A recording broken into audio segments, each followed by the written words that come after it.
I'm actually terrible, but you know that. Yeah, You want to record me? Is that Go okay? for it. Some plans do not disturb, so they, don't bother you.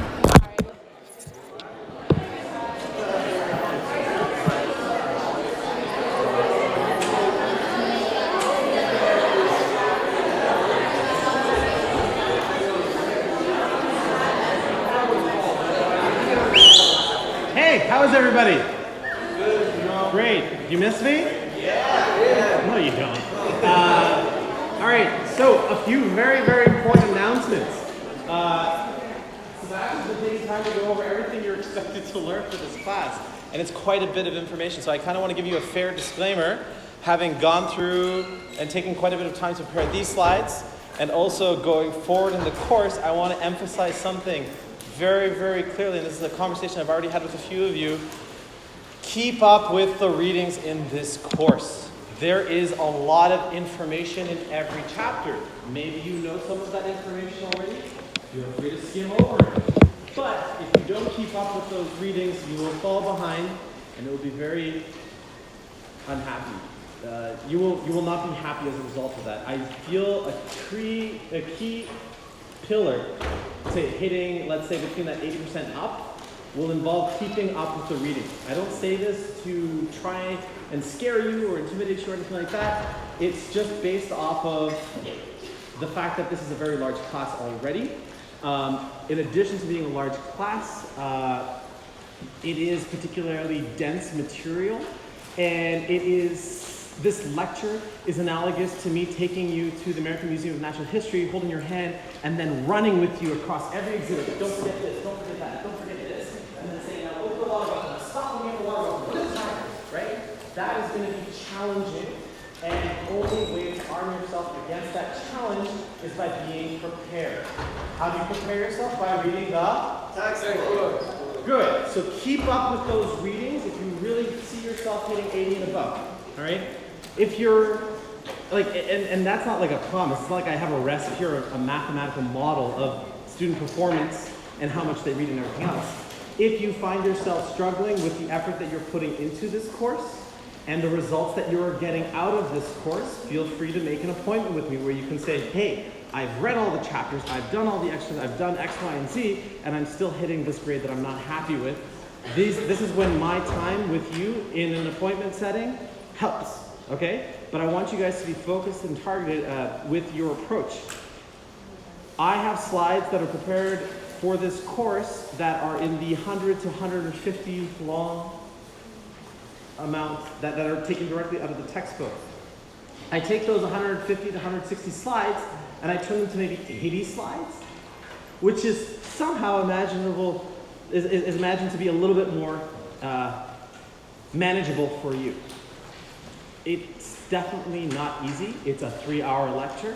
But again, if you want to come in with the expectation where you're going to hit a certain grade, point average, or whatever it is, realize you can't fall behind the things, and try your best to keep up with me. If you feel that you're really falling behind, feel free to ask questions. Do you have a question? What about reading after opposed to reading before? You can do whatever you want. I think it helps to read before, though. Okay? Everything is in the syllabus. I'm going to try and get slides at around 9 p.m.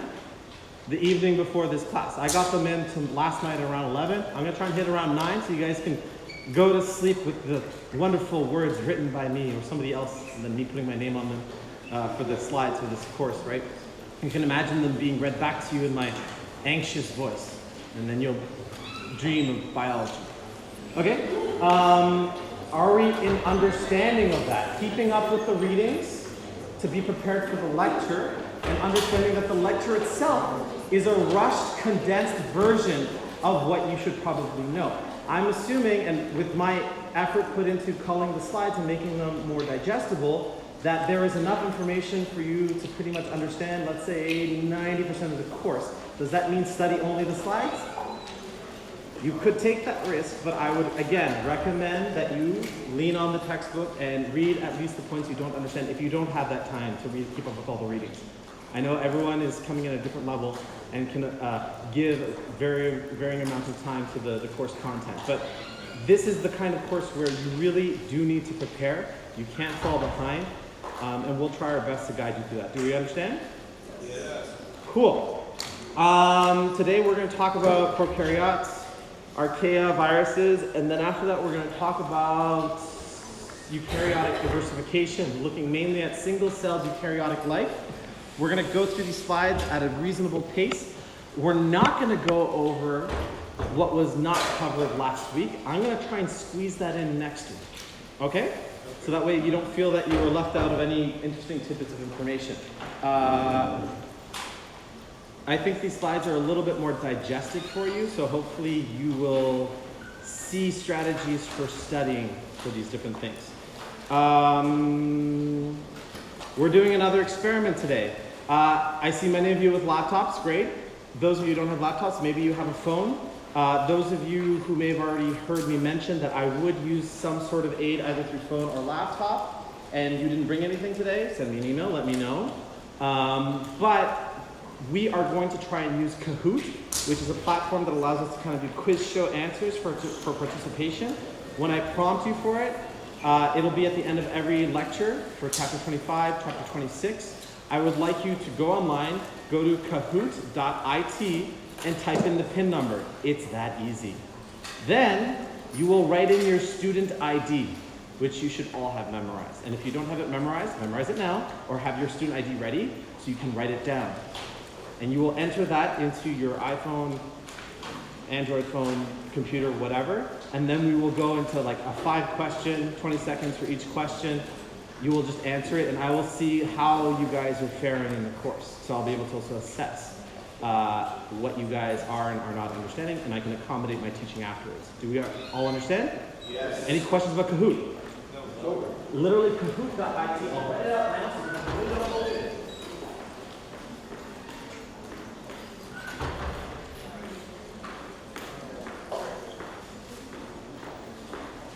Kahoot. Okay. Hooray.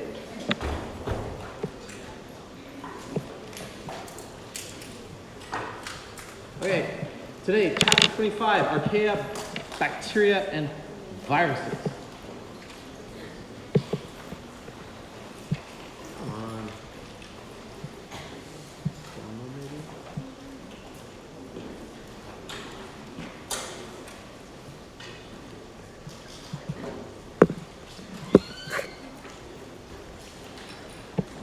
There we go. Just so you know, my day started around 5:30 today, so another long day. Okay, so today we're going to talk about bacteria. Bacteria and prokaryotic archaea share some features and different others.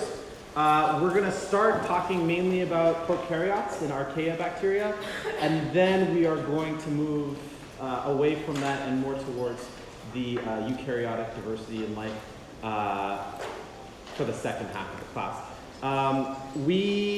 The textbook goes through a variety of ways in which we traditionally were able to understand bacteria. It's also important to note that until rather recently in our own history, we didn't know anything about prokaryotes. With sequencing technologies that allow us to look at the DNA, we can use that as a signature of the diversity of prokaryotes. But before that, those cells that prokaryotes are much smaller than eukaryotic cells. They're much harder to see. So even when we were taking out and inventing microscopes, we still couldn't see or characterize the differences there. In addition to that, we've come up with a handful of strategies that are a little old-fashioned, we can say, relative to the technology that we have today, but it's also important to understand the history and how these things came to be, so you can appreciate how much better we have it now. One way in which we have looked at the differences in bacteria is by looking at the gram-negative or gram-positive state. And we're also going to talk about how lateral gene transfer between bacteria also makes us kind of confused when looking at individual genes and making phylogeny, so looking at the organization of life as it has evolved. When you think about the monophyly of life, you realize we all kind of have the same origins, and you may say, oh, I'm nothing like a yeast cell, I'm nothing like a bacteria, but you kind of are, because both of you use DNA as a static substrate of information. both of you translate protein, right? When you think about it and the chance incidence of that even evolving in the first place, you start to realize that maybe at the upper level of organization, you don't see tissues and brains and eyeballs and things like that, but when you look at things underneath the microscope, you can actually look at the way DNA looks, and DNA structure is pretty much the same between these two things. So it basically points towards everything kind of starting at the same point and then going and diversifying in many other directions. Common set of metabolic pathways, glycolysis, you use glycolysis, bacteria use glycolysis. Semi-conservative DNA replication. In fact, a lot of DNA replication machinery, whenever things are dividing or replicating, very similar. The RNA polymerase that synthesizes RNA strands, also very, very similar. And just that general dogma of molecular biology, again, for those of you more familiar with Bio 105, perhaps you've already gone through how DNA gets turned into RNA and RNA gets turned into protein. You and a bacterium do both those things. So these are the really core similarities that you share with bacteria as well. This is an overview of the domains of life. We like to see bacteria and archaea being the first division from the origin of life. And I did not know this, but I learned very recently that eukaryotes, like ourselves, are more similar to archaea than we are to prokaryotes. Prokaryotes are probably one of the most successful living organisms on Earth because they've been here since pretty much the very beginning. Takeaway message from something like this would be not so much to memorize the exact point where Loki archaeota are similar to eukarya, but maybe to realize that eukarya are probably more similar to archaea than they would be to prokaryotes, for example.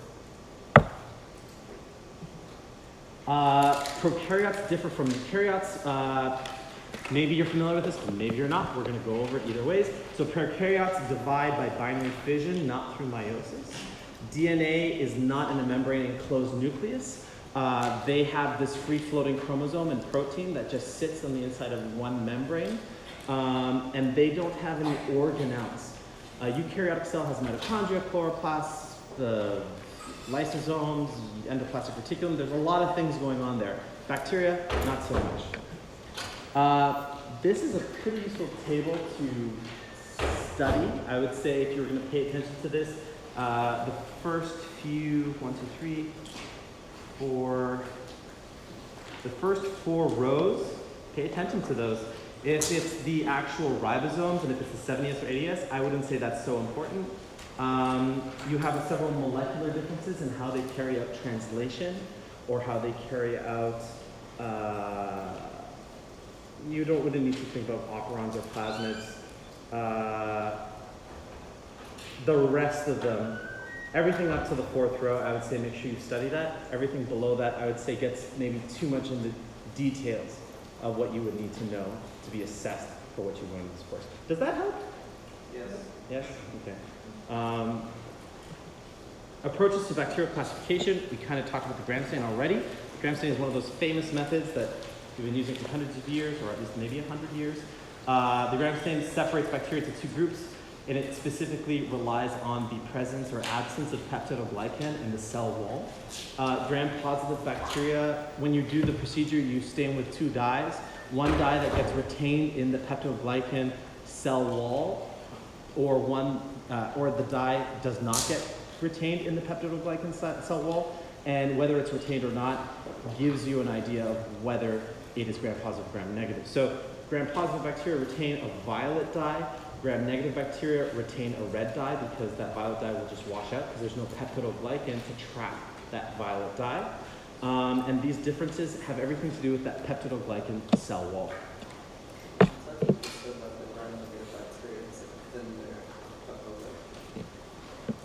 So they still have peptidoglycan. The gram-positive have much more. Much more.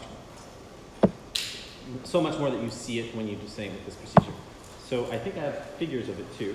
Gram-positive bacteria have a thick layer of peptidoglycan outside the cell membrane.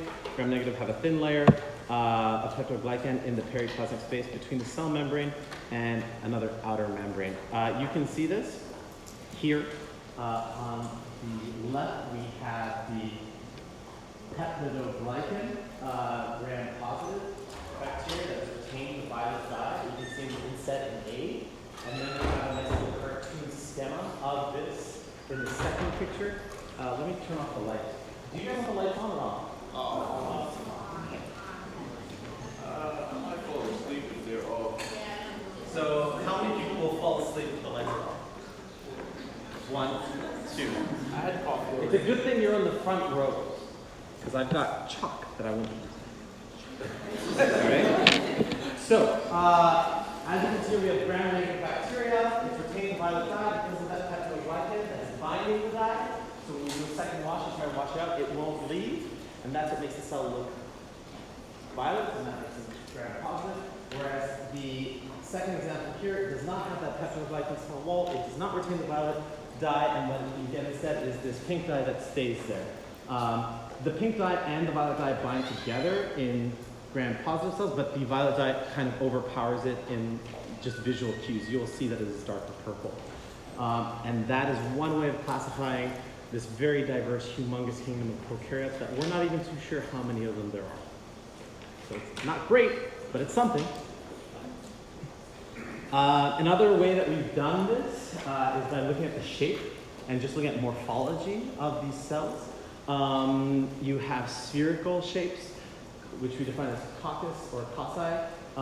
They occur singly in plates, blocks, or clusters. You have rods, which we describe as bacillus, or spiral formations as spirulum. Bacilli and spiralized shapes may form chains or clusters, and we'll talk about that a bit more when we go into how biofilms form. But again, let's rewind the clock 100 years and realize we didn't have the best tools. We couldn't sequence genomes. We couldn't do a lot of things that we can do today. And for that reason, we had to say, circle, spiral. Here's your Nobel Prize, right? This is a very basic form of categorization, at least the one that we were capable of about 100 years ago. We know a lot less about archaea. A lot of them have never been seen and are only known from environmental DNA samples. We'll talk about this a little bit more too, but it's kind of interesting because we know that archaea are present, but these are the extremophiles of life, meaning they live on the edge in very, very hot temperatures, in very, very acidic temperatures, and very, very salt-rich environments.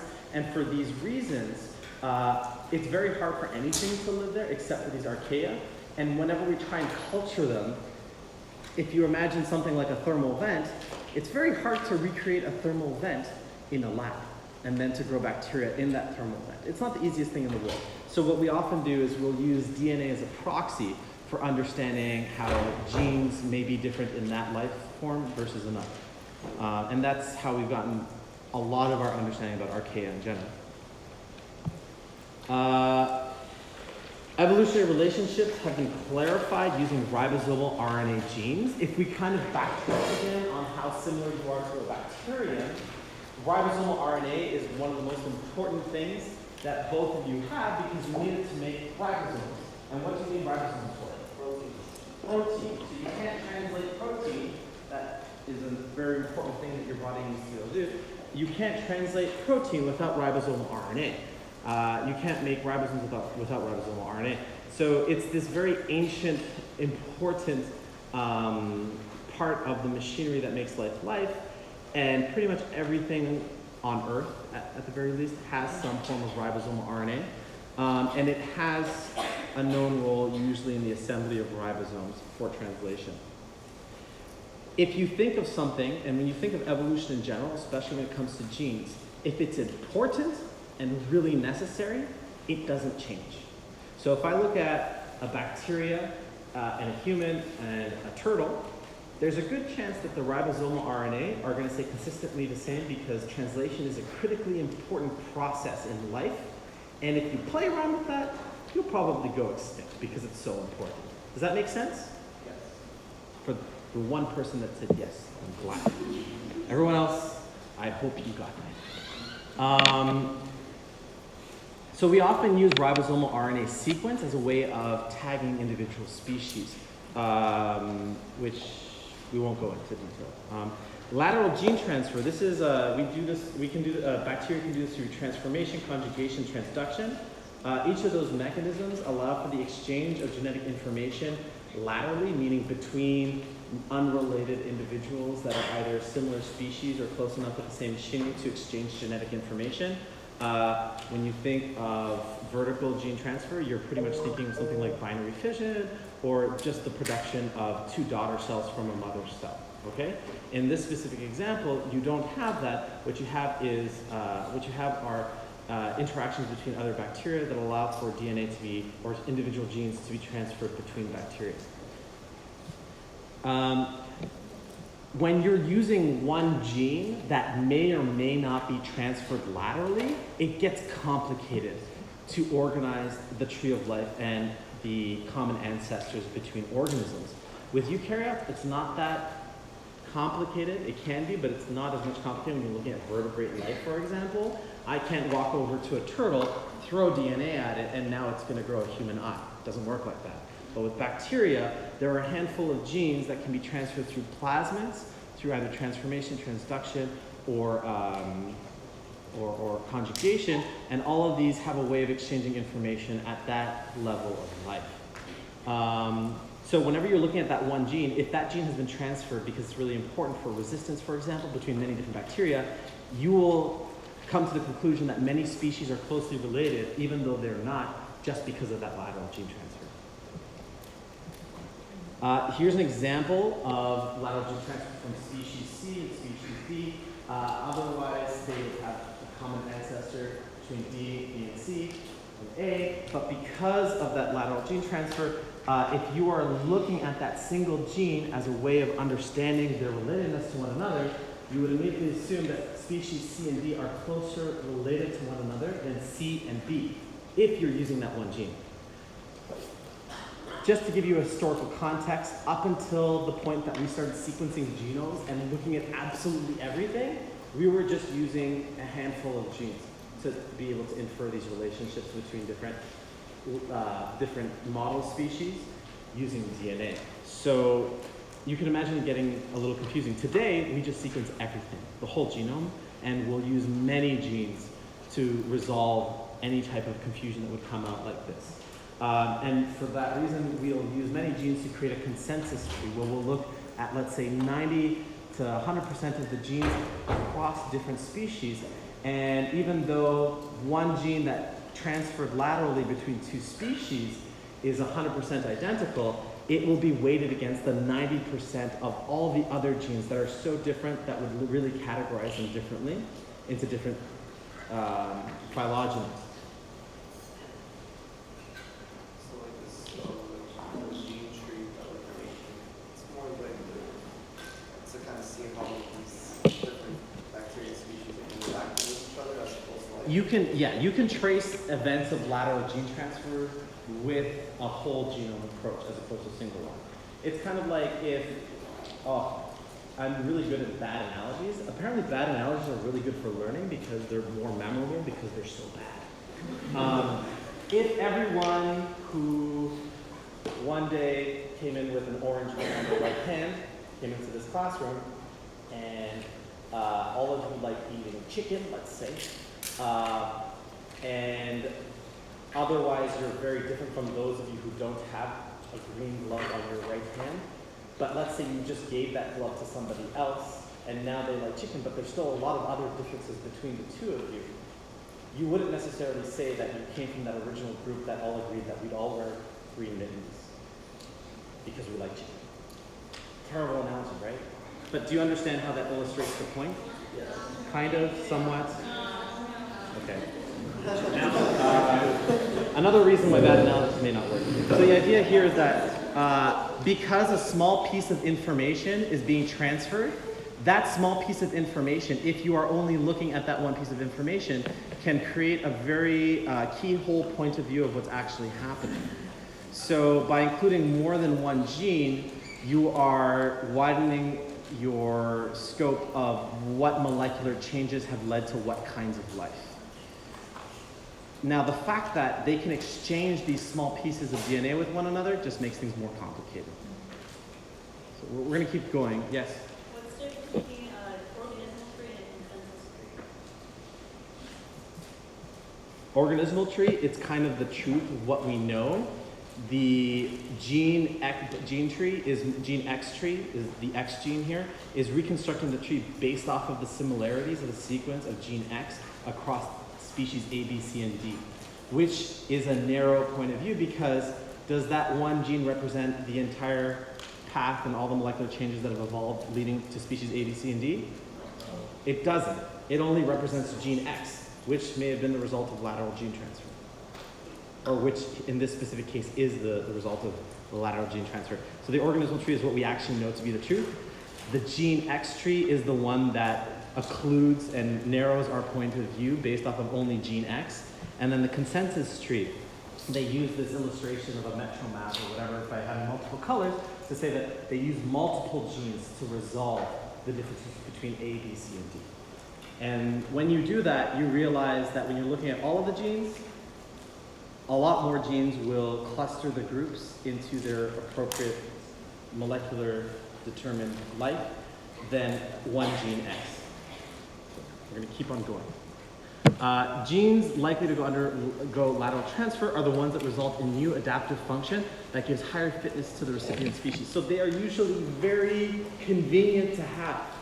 They often confer some form of antibiotic resistance, which means that, you know, a bacteria says, hey, you're not dying, can I have some of that? And then they don't die, and then they pass that on to another bacteria where they can exchange that information. So it's kind of like handing out some very useful information that will provide some sort of fitness benefit. So this is very common among prokaryotes. Yeah. Is it always a positive benefit? Is lateral transfer always positive benefit? As a biologist, I can never answer anything in absolute terms because life is really dirty and complicated and there's always an exception. I think the majority of the time, the incidents that we have recorded of lateral gene transfer have always given some sort of beneficial thing to fitness, beneficial advantage to fitness. Yeah, that would usually lead to a individual becoming more fit for survival. Yes. Because any detrimental genes being transferred would make that individual more likely to not survive to reproduction. Yeah, so the idea here is that an antibiotic resistance is a good example of that because that can transfer very easily through a plasmid, for example, and then that plasmid will allow the bacteria to survive, reproduce more prolifically, increase its fitness, and therefore survive to the next generation. Many prokaryotic species have not been described by biologists, and many resist efforts to grow them in pure culture. This is a huge challenge because a lot of bacteria also don't exist in a vacuum by themselves in a colony filled with exact replicas of that bacteria. A lot of bacteria exist in communities. They exist with other types of bacteria, other types of eukaryotes, other types of host organisms that really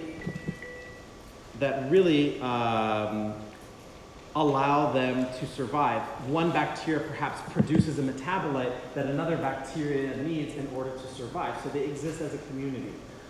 We use this emerging field called environmental genomics, where we basically take DNA, we extract DNA from an environmental sample. For example, these archaeobacteria that live in thermal vents, we'll take water from those thermal vents, we'll filter it, we'll extract the DNA, and then the DNA itself can give us some information based off of sequence information. You have a question? Yes. So you mentioned transformation, transduction, conjugation. What are those? What are they? They are ways in which bacteria transfer information. Transformation is DNA in the environment, loose DNA from, let's say, a dead bacteria that get uptaken by a bacterium and then incorporated into their genomic repertoire. This is not going to be on any final, but just so you know, transduction is done through an intermediate that's a virus. The virus will take some DNA from one, plug it into another, and then conjugation is done through a pilus, which is this small little tube that one bacteria pokes another bacteria with, and they donate genetic information to that tube, if you really want to. So this is something that kind of gets skimmed over, or I think there's like 2 or 3 paragraphs dedicated to this in the book, but they talk about environmental genomics and the idea that we're very confused over how many prokaryote species exist in our world. Some people argue that we're underestimating it by 1 million. Others are arguing that we're underestimating it by 1 billion. But the idea is that we're all in agreement that there's clearly a lot unknown about these specific species, how they live with us, how they line the inside of our gut, how they cover our skin, and how they affect our health.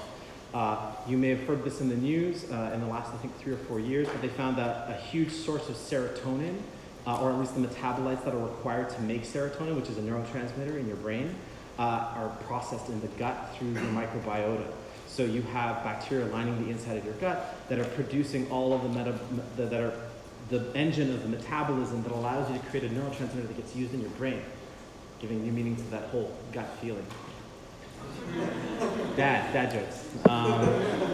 So there are several different hypotheses about the relations of the major groups of prokaryotes, but for you guys, we're going to focus on 8 major groups, so that way you can focus your studying where it's more relevant for us to assess you. Bacteria have examples of extremophiles, kind of like archaea, and you're like, but you just said archaea are extremophiles. What about bacteria? They can both be, but we have other categorizations to separate archaea from prokaryotes that we're going to talk about. Extremophiles, extreme phials, they love the extreme, all right? They can live under extreme heat and all kinds of things like that. One example of that, one family of that are the Hadobacteria. Hado standing for Hades, underworld, Greek mythology, right? Hell. And they are thermophiles, as you would guess. They love the heat. Thermal temperature phials love, right? So they're thermophilic, they love the heat. There are examples of this, like Deinococcus, are resistant to radiation, can consume nuclear waste and other toxic materials, and survive in extreme cold as well as heat. That's metal. And as you can see here, it's very important to break down the way these things are named because it will help you develop your understanding of microbiology. Specifically, when you're looking at Deinococcus, you already have one word that helps you describe it, and you have a picture here that helps you, and what's that? Is it Bacillus, Spiruli, or Coccus? It's a coccus. What does that describe? A spherical type of bacteria. So you can kind of see how our naming conventions help explain what is and isn't seen in the bacteria and is part of its life cycle. Another example of that is Thermus aquaticus. This is a very famous bacteria. It lives in thermal vents, and we've exploited its DNA replication cycle to isolate replication enzymes that work at very high temperatures because it has to survive at high temperatures. That's just a nice aside. This is where we've gotten the thermally stable DNA polymerase, and this is important for PCR. I don't know if you've heard of PCR. If you haven't, that's okay. The inventor of PCR recently passed away. His name is Kerry Mullis. He won a Nobel Prize for his discovery. You can read all about it in genetics if you decide to take that course. And this is a species, it's a thermophile of Hadobacteria that specifically live in thermal vents. There are hyperthermophilic bacteria. If a thermal vent was enough, they really, really like the heated environments. Extreme thermophiles live in hot springs near volcanic vents. Again, taking the thermal vent an extra level higher. Deep oil deposits and other hot environments. It's presumed that the earliest of Earth's environments where life was first getting its start was more similar to an environment where these bacteria could thrive. And we think that that's partly one of the reasons why we find them in these kind of vestigial ancient sites where this type of life occurs. There are vermiculites that have low GC content. So we're returning back to the composition of DNA. When you think of DNA and its structure, it's made out of 4 chemical letters. What are they? A, T, G, C. They're just 4 letters that you write out the entire diversity of life. Just remember that. Low GC means that there are very low amounts of G pairing with C. Guanosine and cytosine. It's just a distinction of how the DNA seems to break down. If you look at all of the nucleotides within the DNA of vermiculites, you're on average going to find lower GC content.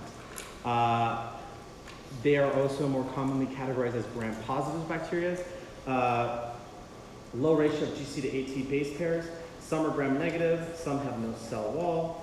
When it comes to this some distinction, some may not. I'm gonna try my best not to trick you guys in a multiple choice with those types of questions because you'll say, but they are, and some of them are, and it won't be like which one's more right or less right. We really want to not screw you guys over like that, right? Some of them are capable of producing these endospores. These are heat-resistant structures with tough cell walls and spore coats that can survive harsh conditions because they are, sorry?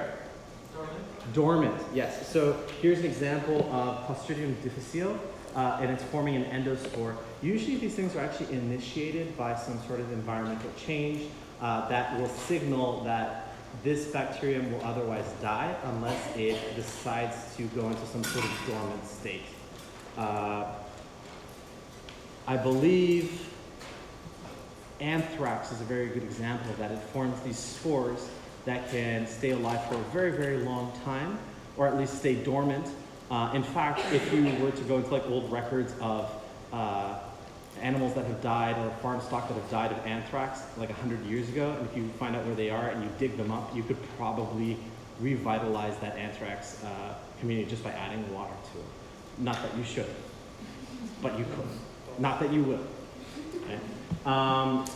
There are also mycoplasmas. The key thing about mycoplasmas is that they're really tiny. They have very small genomes. In addition to that, they have no cell wall. And they have less than half as much DNA as other prokaryotes.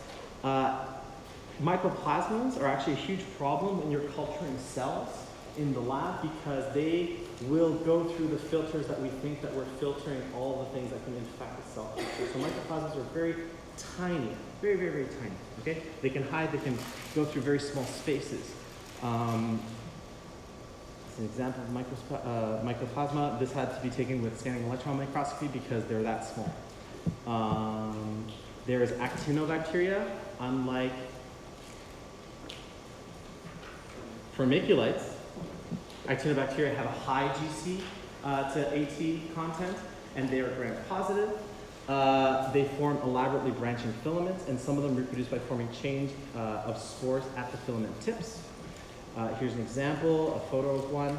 I don't know if we'd ever go as far as showing you a photo and saying, make a guess as to what this is, but it would be a good exercise, maybe if you're studying a group or something like that, to do that.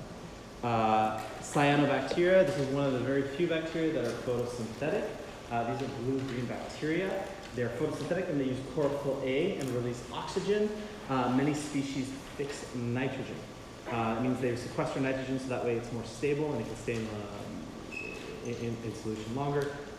They have an internal membrane system, which are called photosynthetic lamellae, which is basically a way of increasing surface area by creating folds within that bacterium.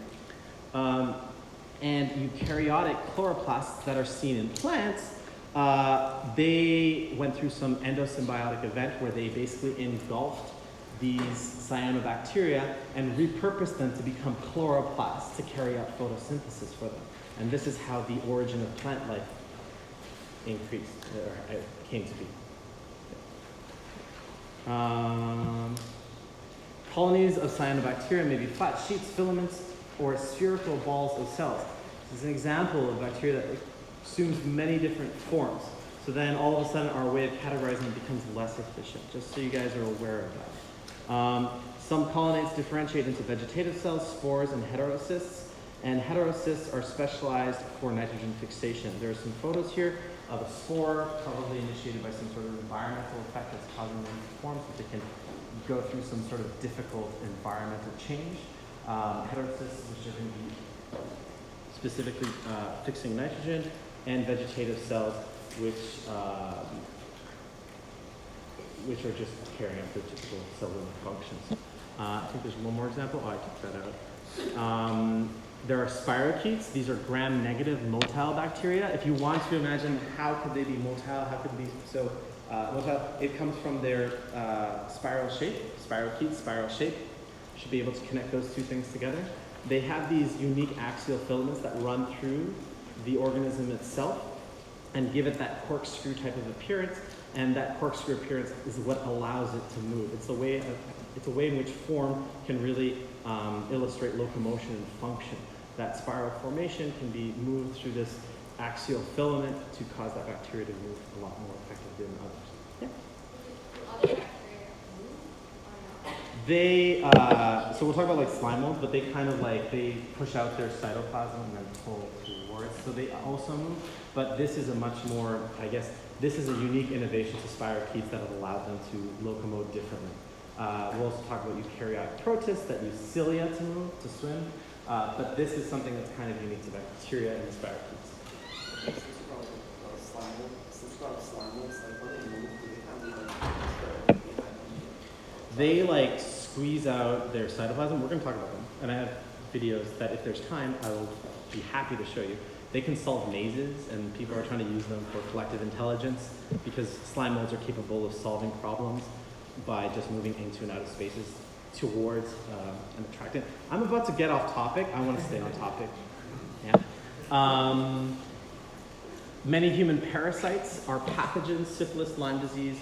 You can go running out in the New York forest and get Lyme disease if you'd like. You can get from a tick. Others are free living. I want to also draw attention to one thing in the way I don't like the book is written. The book goes over lists of diseases that are pathogenic to humans due to prokaryotes. And then it says, let's remember spirochetes for all of these diseases that it caused. Let's remember chlamydia for all the diseases that they cause. Let's remember the fallen for all the diseases that they cause.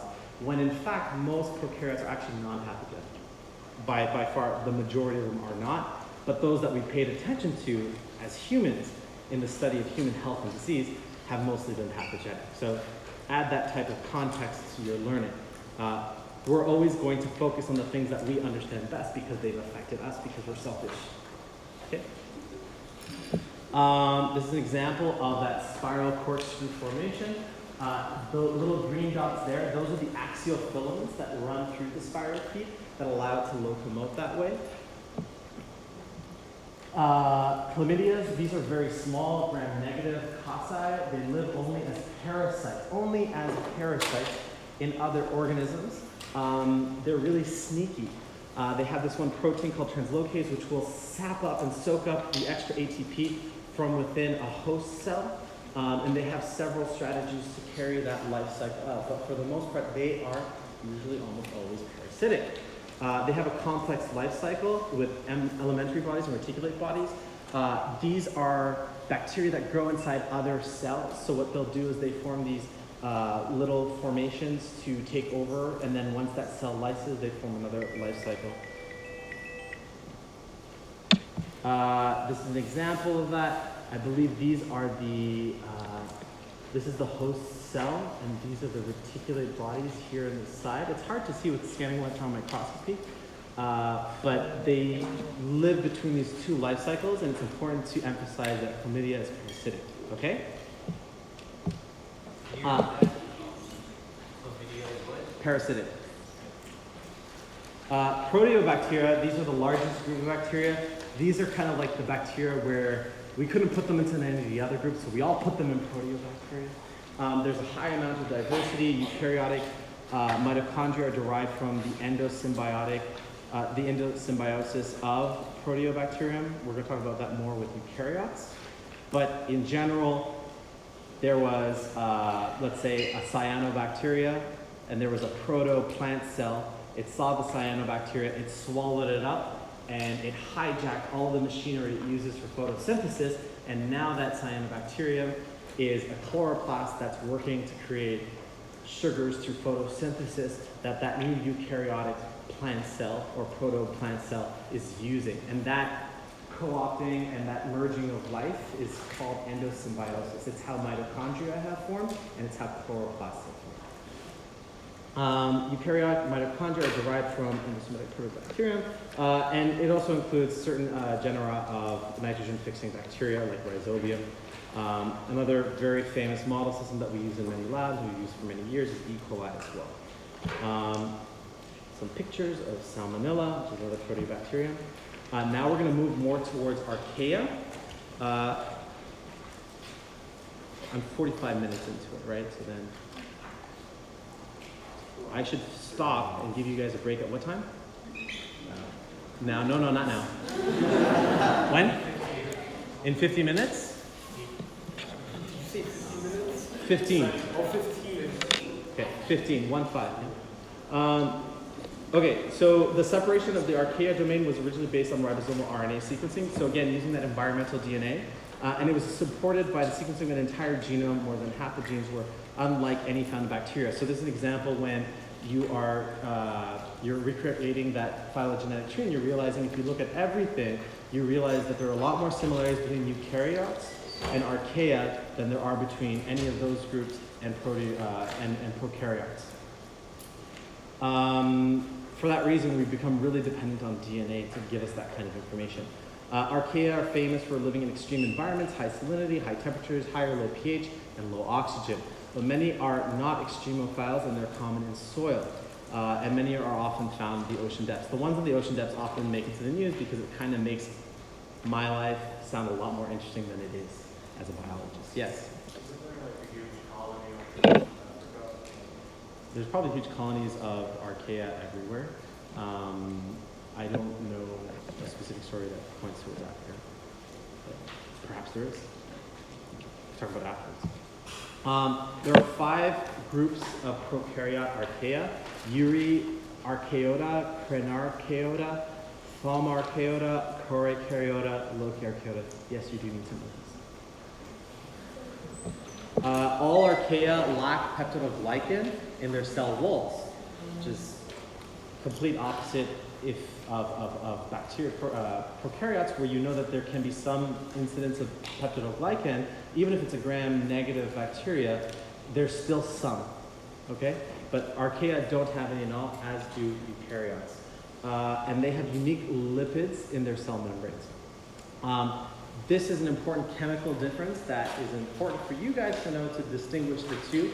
So I could give you a test on a multiple choice saying, I've found these types of ester linkages or ether linkages in lipids. Is this more likely a prokaryote, or is this more likely an archaea bacteria? Okay? So bacteria and eukaryotic cell membranes have lipids with fatty acids connected by glycerol and ester linkages. Ester linkages are described here, the line diagram. Archaea cell membranes have lipids with fatty acids linked together, linked to glycerol by ether linkages. That linkage alone contributes to how that lipid membrane functions. And we'll talk about that more as well. The long-chain hydrocarbons in archaea are unbranched, and one class of these lipids has glycerol at both ends and forms a lipid monolayer, meaning it's pretty rigid as opposed to the flexibility of that lipid bilayer. Lipid bilayers and lipid monolayers are both found in the archaea. Most known crenarchaeotes are either thermophilic, acidophilic, or both. Sulfobulus is a crenarchaeote that lives in hot sulfur springs, which is a very high temperature and a very low pH, so a very acidic environment. And they can still maintain an internal pH of 5.5 to 7. So despite living in acid, on the inside they feel just fine, like you would, at around 7.5, 7.6 pH. There's an example where you would find them in the world.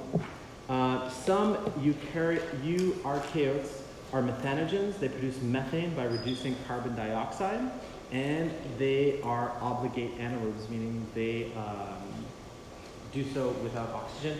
Methanogens release about 2 billion tons of methane per year, and a lot of them live in the guts of farm stock, termites and cockroaches. I believe there's a nice number saying that, 30% of all of the methane in our local environment and everything come from these specific families of archaea bacteria. And they live in your gut, so you can imagine how that comes out. Parts. Yes? So there are prokaryotic archaea and eukaryotic archaea? Prokaryotic archaea is the family kingdom of archaea. What was the second part of your question? And there are eukaryotic archaea? That's like this. Eukaryotes, this is the kingdom of archaea bacteria, but they're not eukaryotic. They are euryarchaeotes. It's one of the 5 kingdoms of archaea bacteria. So we're still looking within the family of archaea. We're looking at the umbrella of archaea, or archaea bacteria, or bacterial archaea. We can use those terms interchangeably. I'll try not to. I'll stick to one if I can. Extreme halophiles, salt lovers. They have pink carotenoid pigments. They're found at pHs up to 11.5, and they live in the most salty, most alkaline environments on Earth, like the Dead Sea, things like that. Some have a unique system for using light to form ATP using a light-absorbing molecule called bacterial rhodopsin. As an example of these fields of halophiles, I believe this is actually in the Bay Area in California. There are areas where you salination plants where you're removing salt from water, things like that, where these bacteria can, or these archaea bacteria can survive. Thermoplasma is thermophilic and acidophilic, has aerobic metabolism, meaning they need oxygen, no cell wall, and lives in coal deposits. It has the smallest genome of archaea, comparable to mycoplasmas. Coracoetes and archaeotes are known only from DNA isolated directly from hot environments, meaning we've never really seen them, we've never really touched them, we've never really tested them, but we found all this DNA in water that must have come from somewhere, and we've been able to identify these species of archaea from that DNA. Loci archaeotes were discovered in 2015 by sequencing environmental samples in a hydrothermal vent. The genome has many genes and functions that had previously been known to occur only in eukaryotes.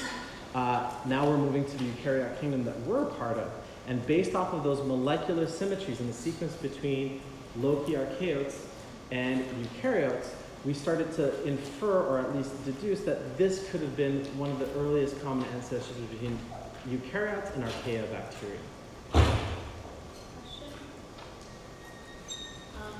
The halophiles and the thermoplasma, which group of prokaryotes do they belong to? Archaea bacteria,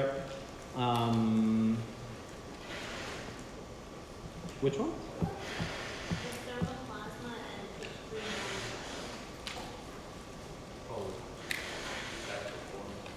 Thermoplasma. Actually, you know what? I'm not too sure.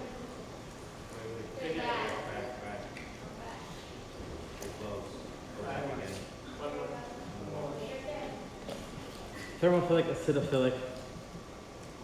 and this. You said there are 5 groups of prokaryotes, so which Thermoplasma. I don't know. I'll have to update this slide when I find out tonight. Sounds good? None have been grown in pure culture. Thoma archaeotes oxidize ammonia and may play an important role in the nitrogen cycle. Loci archaeotes, so we did this already. Perfect. So now we're moving back towards prokaryotic life and you. Microbiomes are critical to the health of many eukaryotes. This is your entire collection of bacteria that make you, that live inside your gut, that live on your skin, and that are all part of your life.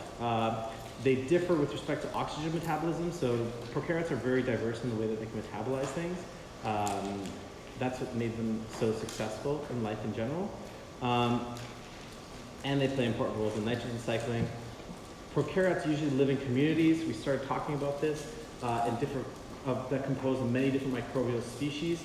Microbial communities provide important services. They help us digest our food, not just ours, but many vertebrate and invertebrate life depend on their gut bacteria to help them digest different things. They break down municipal waste, recycle organic matter, and chemical elements. Microbial communities are capable of forming biofilms, and this is basically when a bunch of them get together, they start to excrete a matrix that makes them a lot more powerful as a group. And it's when they start forming this biofilm that a lot of pathogenic bacteria actually become a lot more dangerous, even within these communities, because it's harder to destroy them or to target them with different drugs and different therapies when they have already started forming that biofilm. They contact a solid surface and they excrete gel-like polysaccharide matrix. So this is kind of like a network of molecules that really kind of act like glue and allow the bacteria to thrive. This is kind of the life cycle about how these things work. You'll have bacteria binding a hard surface.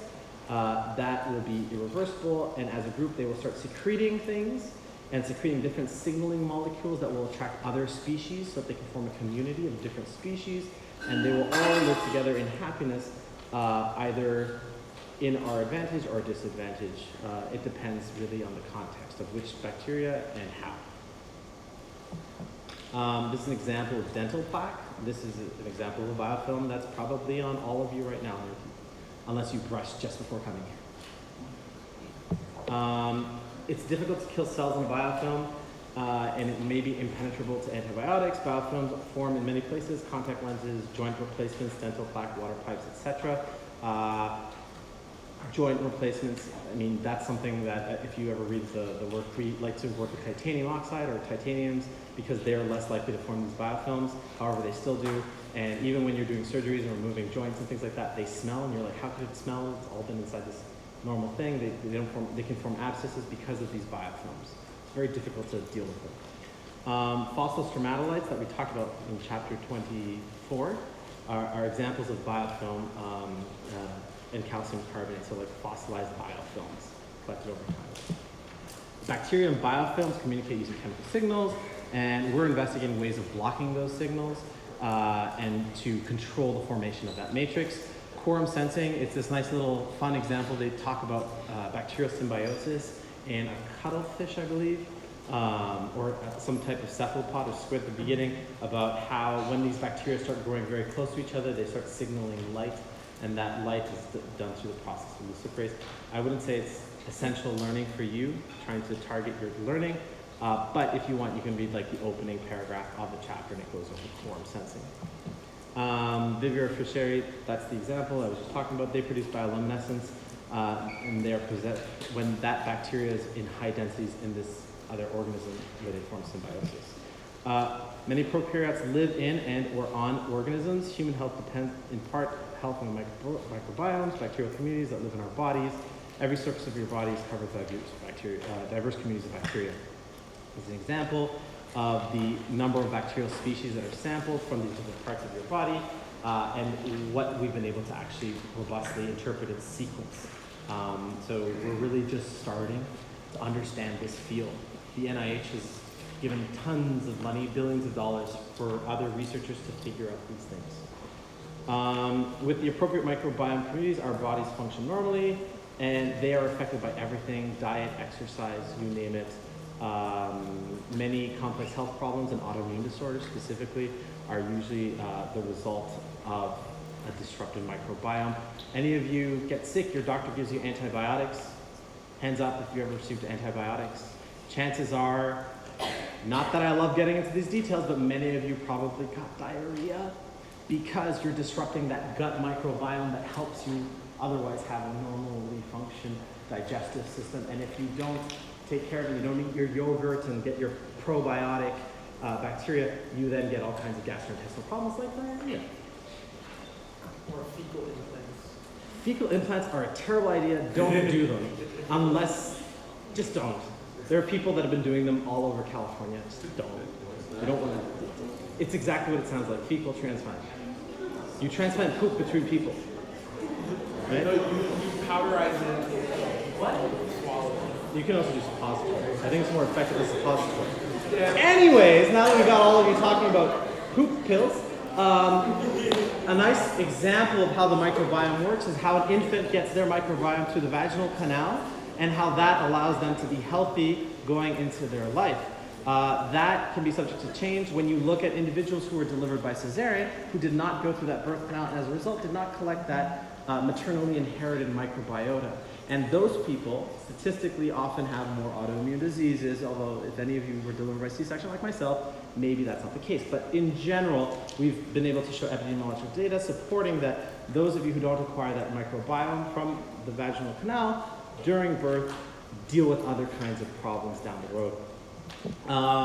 Bacteria in the human large intestine produce vitamins B12 and K, and this is an example of a biofilm that's very beneficial to you that facilitates the uptakes of nutrients, functioning like a specialized tissue. It helps break down sugars that your gut would work too hard to break down. It helps process a lot of metabolism. I gave you the example of serotonin. The metabolites that are used to build serotonin in your gut are processed in part largely by this biofilm of your microbiota. A small minority of bacteria are pathogens. We're going to go over the Koch postulates. Robert Koch set down a bunch of rules that help you determine the pathogenicity of a specific bacteria. Basically, he said the microorganism is always found in persons with the disease. So if you can identify X associated with somebody with a disease. And if you take it from the host and grow it in pure culture and give it back to a healthy person and that person gets sick, these are the culture processes that allow us to figure out that this microorganism is responsible for a specific disease. They make a very nice analogy for Heliobacter pylori. There was a Nobel Prize given for this discovery when I believe it was Marshall and Warren. They used these exact postulates to figure out what we originally thought to be an acidic stomach to being the cause of ulcers actually ended up being a bacterial infection by Heliobacter pylori. They took biopsies of stomachs of patients and revealed that the bacterium was present in individuals that had ulcers. They then found that they could culture it in a sick host, and if they were giving that bacteria back to a healthy individual, they could create the disease. And they were able to then recover that bacterium, just as they did from the original host, from the newly infected host. So again, these are conscious postulates at work, and even though this came up, in the 50s or so? In the late 19th century, we've been using them and getting Nobel Prizes for them. As recently as 2015, I believe the Nobel Prize for the Heliobacter pylori was given. Was it 2015? Maybe it was 2005. I'm not too sure. For an organism to become a pathogen, it must arrive at the body's surface of a host. So you should be familiar with making maybe a flow chart of this process. Enter the host's body, evade the host's defense, multiply inside the host, and infect a new host. This is just a typical life cycle for determining how they become a pathogen. Bacterial pathogens can be difficult to combat because of the ability to form biofilms. We were talking about that already. Invasiveness of the pathogen is its ability to multiply within the host, and the toxigenicity is the ability of the pathogen to produce toxins. There are two kinds of toxins. There are endotoxins that are produced within the bacteria. They're released when certain gram-negative bacteria are lysed. So you lyse them, they release these toxins from within, endotoxin. They are rarely fatal. Some producers are Salmonella and Escherichia E. coli. The bad example, the really dangerous one, are the exotoxins, meaning they release things while dividing. This isn't something where you have to kill the bacteria for it to release the toxin. It is naturally releasing these toxins into the ambient environment. These are soluble proteins produced by living bacteria. They are very, very toxic and often very fatal. Again, anthrax is an example of this. They release 3 factors into blood plasma. That is really, really bad for you, and it causes your immune system to pretty much explode into this chemical signaling storm. There are far more metabolic pathways in prokaryotes than eukaryotes. They're very flexible metabolically. Eukaryotic energy metabolism is done in mitochondria and chloroplasts that are descended from bacteria, so they've co-opted and co-evolved with these endosymbionts to carry out these energy-producing processes. And the long evolutionary history of prokaryotes has resulted in a variety of metabolic lifestyles. Bacteria that can survive off of X, not Y, Y, not X, Z, but not A. Okay? Just to show that they're metabolically diverse.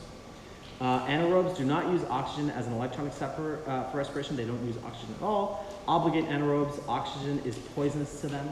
So you should be familiar with these terminologies. Study it, write it out a few times if necessary. Oxygen is poisonous. Obligate anaerobes. Facultative anaerobes, they can move back and forth. They are versatile. They can shift their metabolism between aerobic and anaerobic modes, such as fermentation. When there's no oxygen, they can anaerobically ferment and create alcohols that allow them to generate energy. Obligate aerobes, they cannot survive without oxygen. Aerotolerant anaerobes are not damaged by oxygen, but do not conduct cellular respiration. Here is a nice way of illustrating these designations and what their metabolism allows them to and not to do. I would say this is a very good study aid. The entire table is a very good study aid.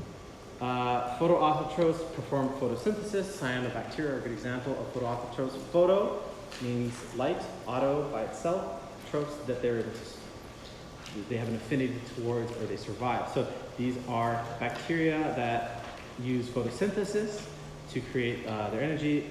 Other bacteria use bacterial chlorophyll and do not release oxygen.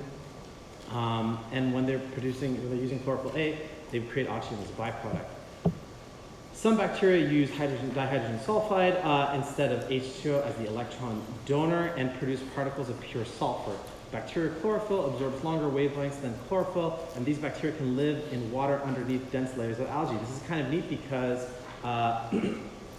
underneath many layers of other bacteria, only long wavelength light can actually pass through, and it's exactly the wavelength of light that they specifically use to metabolize. So as you go deeper, the wavelength becomes much larger. That wavelength of light travels through all these other layers and biofilms of bacteria, and this one other bacteria can detect that light and use it to metabolize. Photoheterotrophs, they use light as an energy source, but get their carbon compounds made by other organisms. Carbohydrates, fatty acids, and alcohols, for example, are taken from other organisms. Sunlight provides ATP through photophosphorylation. Chemoautotrophs, they get their energy by oxidizing inorganic compounds and use the energy to fix carbon dioxide.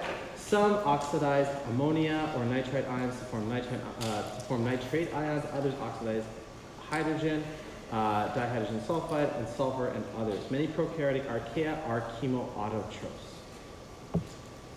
Chemoheterotrophs obtain both energy and carbon from complex organic compounds that were synthesized by other organisms. Most bacteria and prokaryotic archaea are chemoheterotrophs, as are all animals, fungi, and many protists.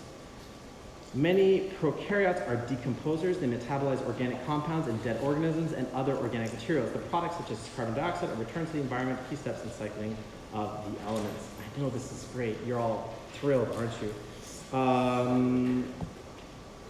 Some bacteria use inorganic ions such as nitrate, nitrite, salt, or sulfate as electron acceptors in respiratory electron transport. Denitrifiers use NO3 as an electron acceptor in anaerobic conditions and release nitrogen to the atmosphere as nitrogen gas. Specific examples, I wouldn't necessarily worry about that, but do understand what denitrifiers are. Nitrogen fixers take that nitrogen gas and they fix it into ammonia. This is a vital process carried out by many archaea and bacteria, including cyanobacteria, but no other organisms. The NH3 is usable by nitrogen fixers and other organisms, especially land plants. I think rhizobium is an example of that. Nitrifiers, chemoautotrophic bacteria. Again, you should be able to break down this word and understand what it could do based off of that name alone. Nitrosomas or Nitrococcus, you wouldn't need to know specific species. And Nitrobacter oxidize nitrite to nitrate, and the electrons from the oxidation are passed through an electron transport chain. How are you all doing? Great. Great? Hands up? Yeah? Awesome? Oh, you guys are much better at this than I am. Okay.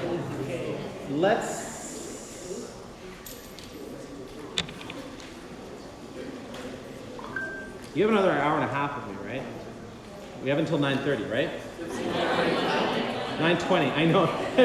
First one to correct me. 9:20, please. There's a lot to cover. Quick question. Yeah. What happens if you just try to power through this? Everyone's heads explode, including mine. But you got to cover it, right? I'm going to see what I can do to call these slides 15 to 20% more.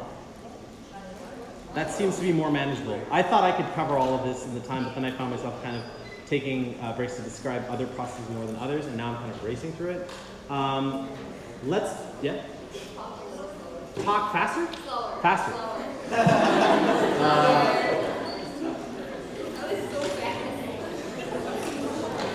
Okay, let's move on to viruses as quickly and effectively as possible, okay?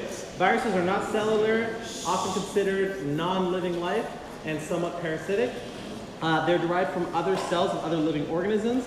They have DNA and RNA, and pretty much everything you and I have, but they can't survive unless they have a host cell.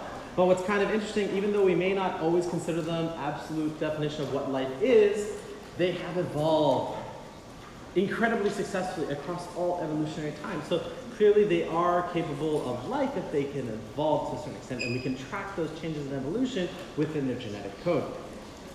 Viruses infect all life. Virus biology is really hard to resolve. A lot of the reasons why lateral gene transfers make things difficult to interpret. They are also rapidly mutating and evolving all the time. They can evolve within your own life cycle many, many times because they can replicate so quickly. There are no known viral fossils, which makes them also difficult to date on the fossil record. And they're very diverse, and they've evolved repeatedly, and they can use information between other virus species. It's very, very difficult to disentangle their life history just using molecular data. You have a question?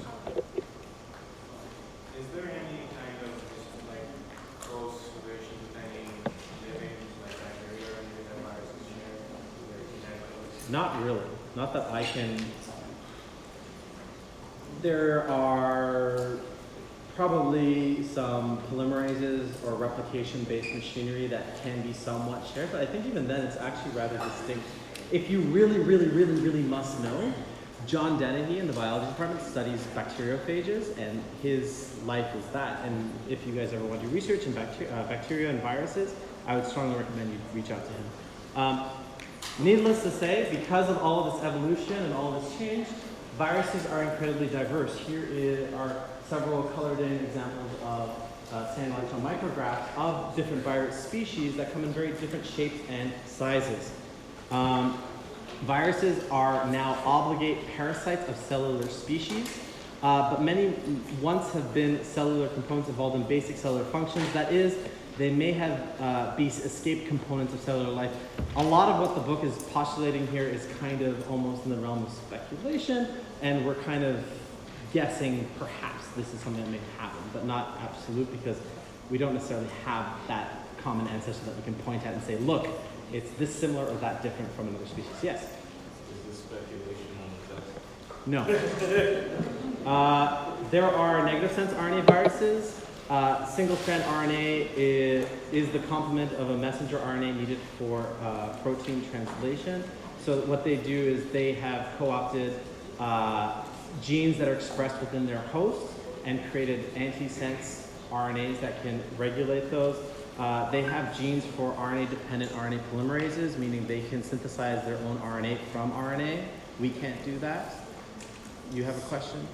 Are all viruses that we know or we study parasitic? They all require a host organism to survive, yes. Modern cellular organisms cannot make messenger RNA this way. We can't do it, but it may have been common in the very distant past. And if it has been, we haven't really pointed out the exact ancestor that's done that yet.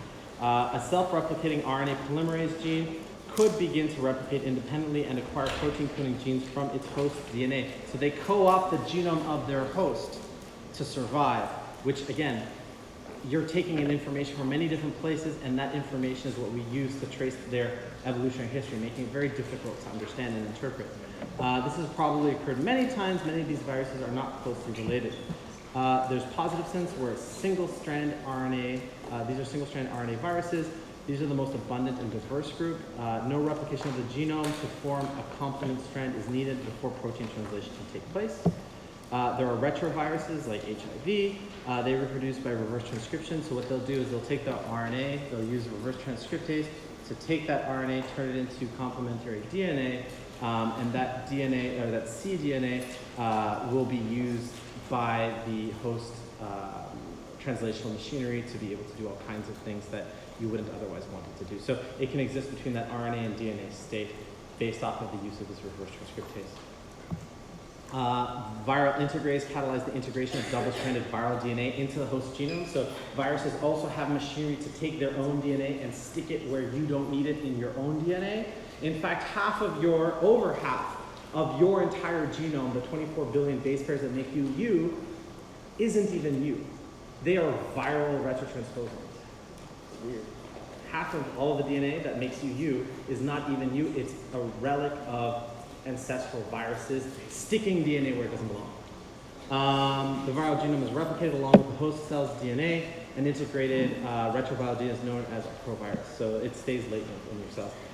We should probably, unless it like really needs to be asked, we could probably keep going. Yeah, right. HIV is a retrovirus. Cells infected with retrovirus are likely to undergo uncontrolled replication and are associated with some forms of cancer. Retroviruses are incorporated into host genome, may become non-functional, which thankfully happens quite a bit to that half of your own genome, and thus may provide a record of ancient viral infections. Humans have about 100,000 fragments of these endogenous retroviruses, making up over 50% of your genome. Double-stranded RNA viruses may have evolved repeatedly from single-stranded RNA ancestors or vice versa. We're not too sure. They infect organisms throughout the tree of life and cause important plant diseases. DNA viruses, double-stranded DNA, they are polyphyletic, meaning they have many independent origins throughout the history of life. Many common phages, bacteriophages, that little diamond shape that looks like a little insect spider type of thing, are seen as bacteriophages. And if you ask John Dennehy, Dr. Dennehy, he'll say that there is a phage for every single living thing or every single bacteria in life because they co-evolve together. Human diseases like smallpox and herpes are derived from DNA viruses. They come from DNA viruses. Bacteriophage viruses have been used to fight bacterial infections in humans. They were actually really common until we found out that mass-producing antibiotics was also very effective. And as a business, it was a lot easier to make small molecule drugs than to screen and create a phage for every single bacterial infection that exists. However, with antibiotic resistance, we're returning back to that idea of using phages to attack other bacteria. Break! Ha! Okay. We're gonna start the next session with Kahoot. So be ready. You have 10 minutes. I have 10 minutes. I have When we were doing the podcast, when we came to the right before the road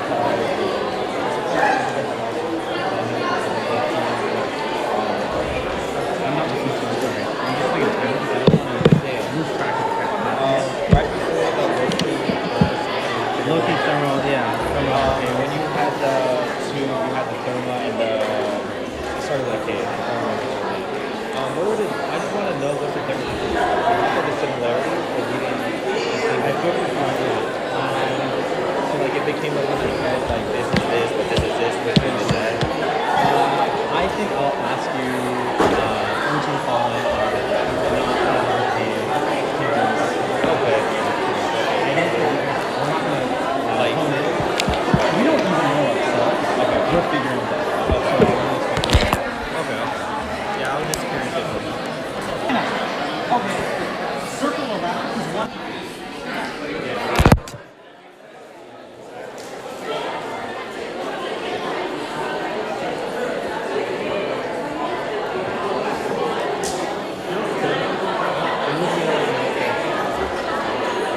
It goes from 117. The original started in 1980.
continue afterwards because your questions are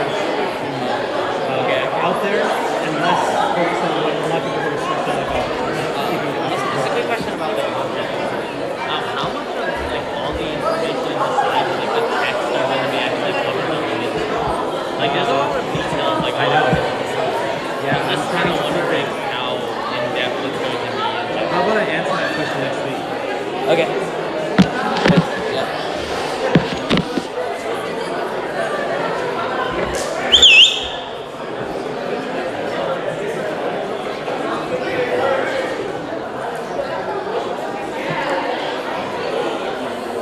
Okay.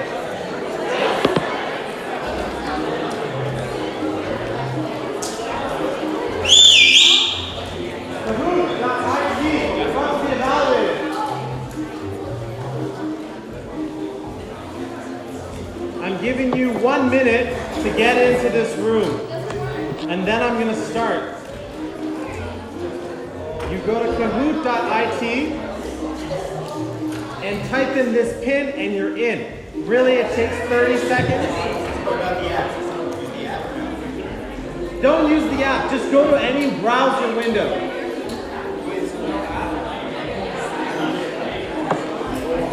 No app. Just go to a browser window, type in kahoot.it, type in the pin. That's it.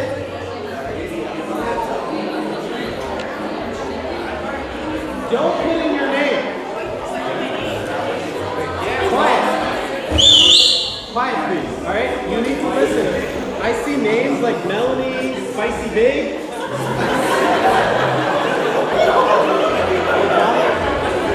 No.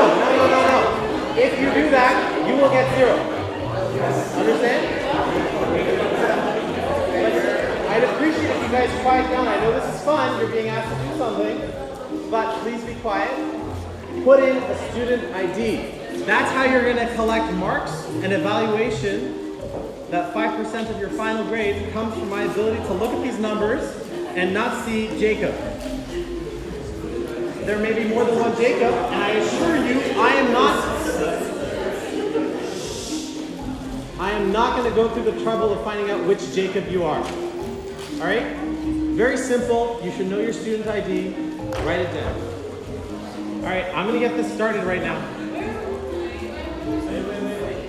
You had plenty of time.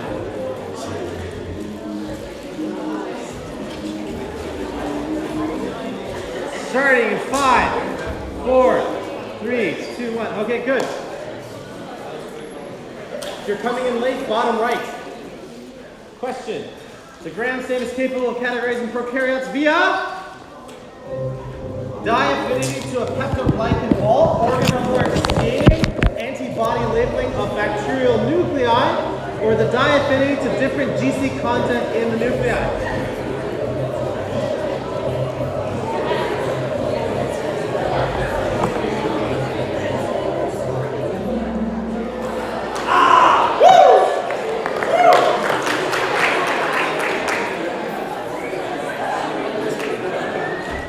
Please.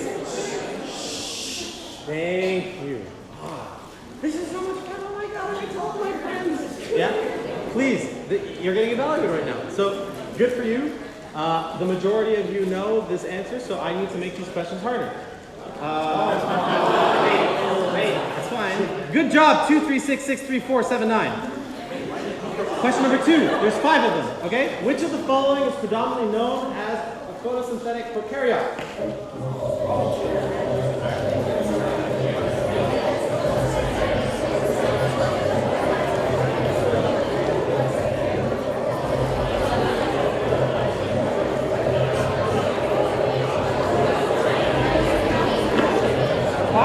Quiet.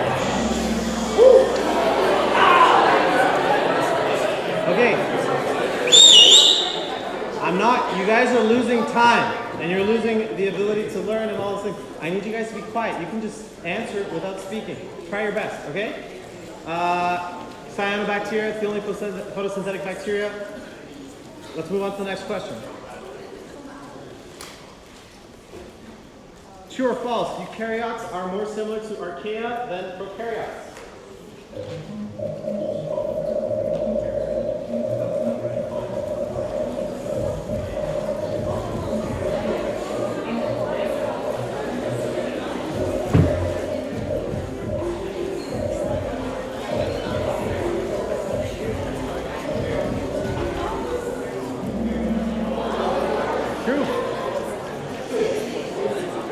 stuff you need to know. For the 60 of you in this room right now that did not know, this is the kind of stuff that's going to be asked on the midterm or a final, and you need to be able to understand. We talked about how eukaryotes and archaea are much more closely related. There was specifically an example of Loki archaeota that has a lot more in similar with eukaryotes. So it's very helpful for me to see these types of responses for the questions because I can tell you, know this stuff. Yeah? I can also say, if it's 50-50, like half of you know and the other half of you don't, I can say, okay, clearly there was something that was lost in translation. Okay? Next question.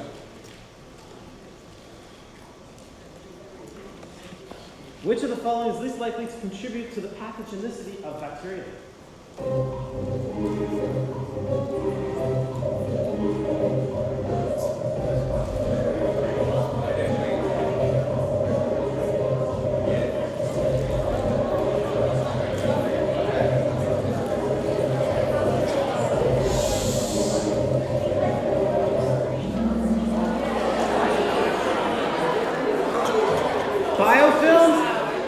Biofilms, hard to get. Antibiotics into biofilms.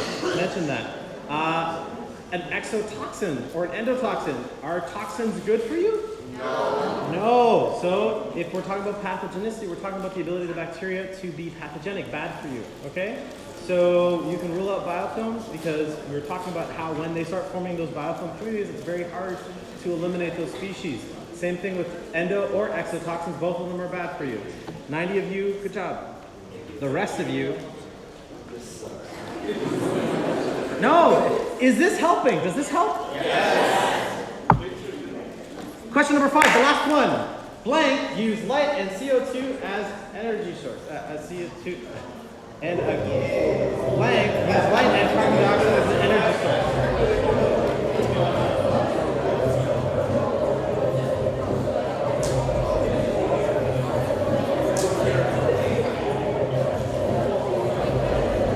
The timer ends, please be quiet.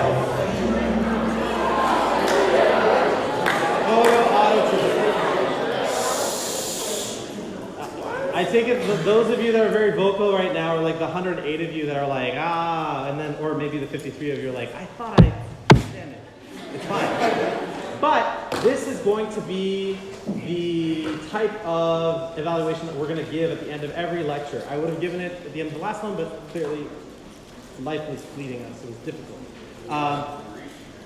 You should be able to answer this question or be able to, let's say, change the question if any one of these other answers were the answer. So you should be able to fill in the blanks if it was a chemoautotrope. You should be able to fill in the blanks if it was a heteroautotrope. So realize this is how your study should be shaped. It will determine whether you get these types of questions right, or 108 of you get it right or wrong for the 53 and 3 and 10 of you. Okay? Does this help? Do you want to do more of this? Yes. So just so you know, for genetics, I did this, and then I did a review session before the midterm where all of it was just Kahoots. And that seemed to be, that got a lot of positive feedback. So we can do that again. Maybe if time allowing, we can do maybe something small before midterm, or we can do, let's say, from 6 to 6:30. Yes, no? Yeah. Okay. I know some of you have classes. For those of you who have classes, I will make the Kahoots freely available to you so you can do afterwards, okay? But I like releasing them on the day that you'll all be here, so that way you're more engaged with the learning environment. Yeah? Yeah. Great! Was that fun? Yeah. Who came first? They cheated. Yeah. All of them. That's not even fair. Okay. Please. If I need one thing from you guys, I need you guys to be quiet. When that timer runs out, please be quiet. Because I might have an opportunity to say something that will clear up a concept for either you or one of your peers, and I need to have that audience, okay? I want to identify any misunderstandings so I can step in and say, you're wrong, but because of this, okay? We're gonna try and use that to improve where some of you drop off on the concept. Cool? Yes, sir.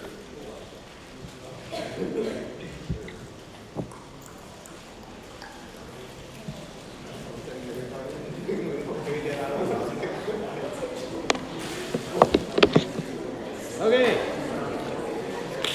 Eukaryotes acquired features from both archaea and bacteria. Eukaryotes work with different forms of of prokaryotes, engulf them and hijack the machinery so that they could also carry out similar functions. So you'll see kind of that there's this convergence of life and the DNA, at least following that molecular signature, that has allowed diversification of eukaryotes.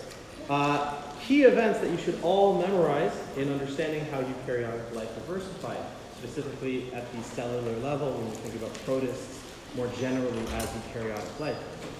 They started with a very flexible cell surface. That lipid bilayer became very flexible. With that flexibility, the cells can become larger. They developed a cytoskeleton. They had a much more refined organization of microtubules, tubulin filaments. All of the cellular skeleton really developed in a very robust way. They also developed a nucleus around the genetic material. The general idea from eukaryotic evolution is that they decided to get organized. They cleaned up their room and they put things in little packages. Okay? They put the DNA in a nucleus. They took somebody else's mitochondria, or they took other endosymbionts and made mitochondria or chloroplasts out of that so they could create their own energy and metabolize. They created digestive vacuoles. They became more proficient at endocytosis and phagocytosis and things like that. And then endosymbiosis, which we've kind of already covered, but they were able to acquire mitochondria and chloroplasts as very specialized organelles. This is an example of that evolution. You can see that with that flexible cell membrane, it was possible to create more invaginations of cellular space, and those invaginations were able to create new types of organelles, like the endoplasmic reticulum, the smooth plastic reticulum, rough and smooth endoplasmic reticulum, and basically increase the surface area in which you can create physical space for stuff to happen. With more surface area, you had more space to specialize functions, okay? And with that specialization, you got eukaryotic life. You can kind of see those steps happening from that proto-eukaryote developing, creating all of these interesting organelle systems and specialized surface areas in the cell where they can do other things, like develop a flagellum. This is how endosymbiosis happened. You have one of these proto-eukaryotes engulfing another archaeobacteria or cyanobacteria, where they were able to co-opt the metabolism within those living systems and use them for their own sources of energy. Plants used chloroplasts, human animal cells ended up using mitochondria.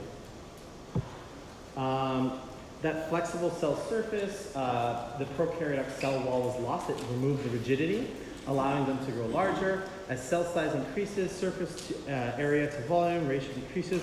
But with the flexible surface, as I mentioned, this infolding can occur, creating more surface area and more specialized function within those surface areas. It also allowed for endocytosis to happen. So they could create these invaginations where they could literally trap things in their exterior environment and internalize them and use them for feeding mechanisms and things like that. Cytoskeleton is a key feature of eukaryotic life. Prokaryotes have very simple cytoskeletons. Eukaryotes have a greater development of microfilaments and microtubules that provide the cell with support, allow it to change shape, to locomote, to move materials around the cells, to traffic things back and forth, and to distribute daughter chromosomes. So when we think of mitosis happening within eukaryotes. And a very interesting key developmental phenomenon was the development of flagella, which you'll see across many protists. Cyanobacteria began producing oxygen about 1.5 billion years ago. Oxygen was poisonous to most cells, but some survived. This was a key event in which eukaryotic life said they ran with it, and they really succeeded where other prokaryotes and archaeobacteria started receding to more specialized niche environments. At one point, phagocytic eukaryotes engulfed proteobacteria that evolved into mitochondria. This is part of the endosymbiotic theory. The first function of mitochondria might have been to detoxify oxygen, so to actually remove oxygen from the environment where it was producing reactive oxygen species and breaking DNA and all kinds of things like that, and reducing it to water. And that then turned into a source of energy and generating ATP through cellular respiration. Do you see this? The evolution of chloroplasts probably occurred in a series of endosymbiotic events. First, one eukaryote engulfed a gram-negative cyanobacterium. This is primary endosymbiosis. If it happens a second time, it's secondary. So primary endosymbiosis gave rise to chloroplasts of red algae, green algae, and land plants. Red algochloroplasts retained some pigments that were present in the original cyanobacterium. Secondary endosymbiosis, the euglenid ancestor engulfed a green algae retaining the chloroplast. Euglenid chloroplasts have the same pigments as the green algae, and land plants have a third membrane. So this is again endosymbiosis theory at work, using a second round of engulfment to co-opt that cellular machinery as an organelle. Tertiary endosymbiosis occurred when dinoflagellate lost its chloroplast and took up another protist that had acquired a chloroplast by secondary endosymbiosis. So losing it and gaining it back again by taking in another individual organism that has already gone through primary endosymbiosis. What's the difference between endosymbiosis and phagocytosis? I ingest this cell phone and my body and acid in my stomach tears it to pieces and then makes super Sebastian made out of cell phone and regular food diet. And then endosymbiosis takes that phone, sticks it in my gut, and now I can operate and call my friends from my gut because I'm actually using it. I'm co-opting the use of my cell phone in my gut because that's a terrible analogy, but most of you will hopefully remember that. Why did it say that?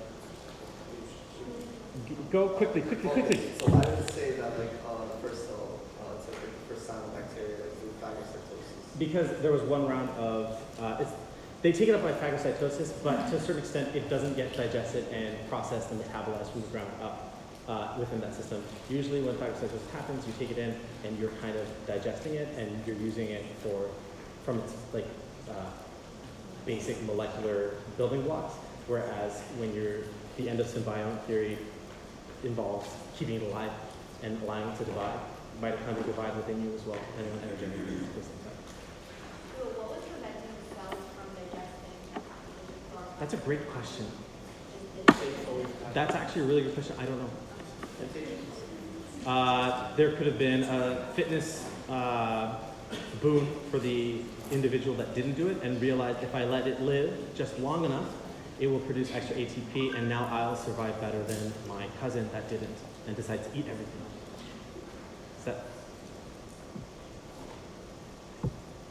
Protists have very diverse body forms. We're going to show you all kinds of pictures of that, and lifestyles. Most are unicellular and small microbial eukaryotes. We use the term microbial as a broad term to describe most single-celled life. Others are multicellular and can be huge, such as giant kelp. Did you know that the largest piece of kelp has recently been described to go from the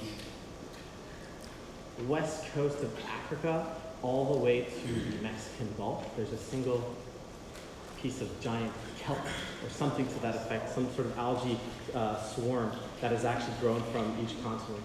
It has something to do with global warming. Sorry? It's not one cell, it's one organism that's been able to grow very successfully. So just an example of that. Sorry? Is it on display? Is it on display? Satellite photos. Look up giant algae going from west coast of Africa to the Mexican Gulf. You'll find it. It came out a month ago. So there was, during the Precambrian period, there was a huge divergence of major eukaryotic groups. As we can see here, and we're going to talk about each of these families. Multicellularity is also a very important innovation. Sometimes cells work better by themselves, sometimes they work better as a community, and it has evolved many times throughout eukaryotes. We've done a lot of experimental modeling systems and other systems with single-cell eukaryotes, where we've been able to show selection from multicellularity. Usually a community protects a larger population of a specific species, so that formation of being multicellular seems to be favorable in general. They've done it with many different eukaryotic species, and over a handful of months, or at least life cycles, usually they all converge to form some sort of tissue or multicellular life. Some unicellular species associate in large multicell colonies. There is a continuum from loosely integrated colonies to fully integrated multicellular organisms. So there is a graded variation across that. It's just an example of how life exists. Alveolates, they have alveoli or sacs beneath their cell membrane. All are unicellular, most are photosynthetic. Again, bolded terms, probably a good idea to write them out, do some rote memorization, it will help you. Alveolates are broken down into dinoflagellates, apocomplexans, and ciliates. We'll talk about them in more general terms, so that way you can be familiar with alveolates in general. Dinoflagellates, mostly marine, photosynthetic, and important primary producers. A lot of the ocean's ecosystems depend on dinoflagellates. Some species cause red tides. Are you familiar with red tides? Do you have to worry about them in New York? I think you do. No? Who likes shellfish? Or like abalone? Anybody eat abalone? Abalone are these mollusks that grow on rocks. And during red tides, dinoflagellates produce toxins that they incorporate into their flesh, the food, and then you eat them and you get poisoned and you get sick. So what happens, it's very important to pay attention to red tides, otherwise these dinoflagellates and the toxins that they produce end up poisoning you. So it's very important to watch out for these red tides. Somebody say something? Some are photosynthetic endosymbiotes that live in the cells of other organisms such as corals. Very interesting. Dinoflagellates have two flagella, one in an equatorial groove, labeled right here. Bless you. And another in a longitudinal groove, labeled here. Some can take different forms, including an amoeboid, Physeria pisidia, when present in large number, can stun fish and feed on them. And to give you and myself a break, you're going to go watch a video, yeah? Yeah.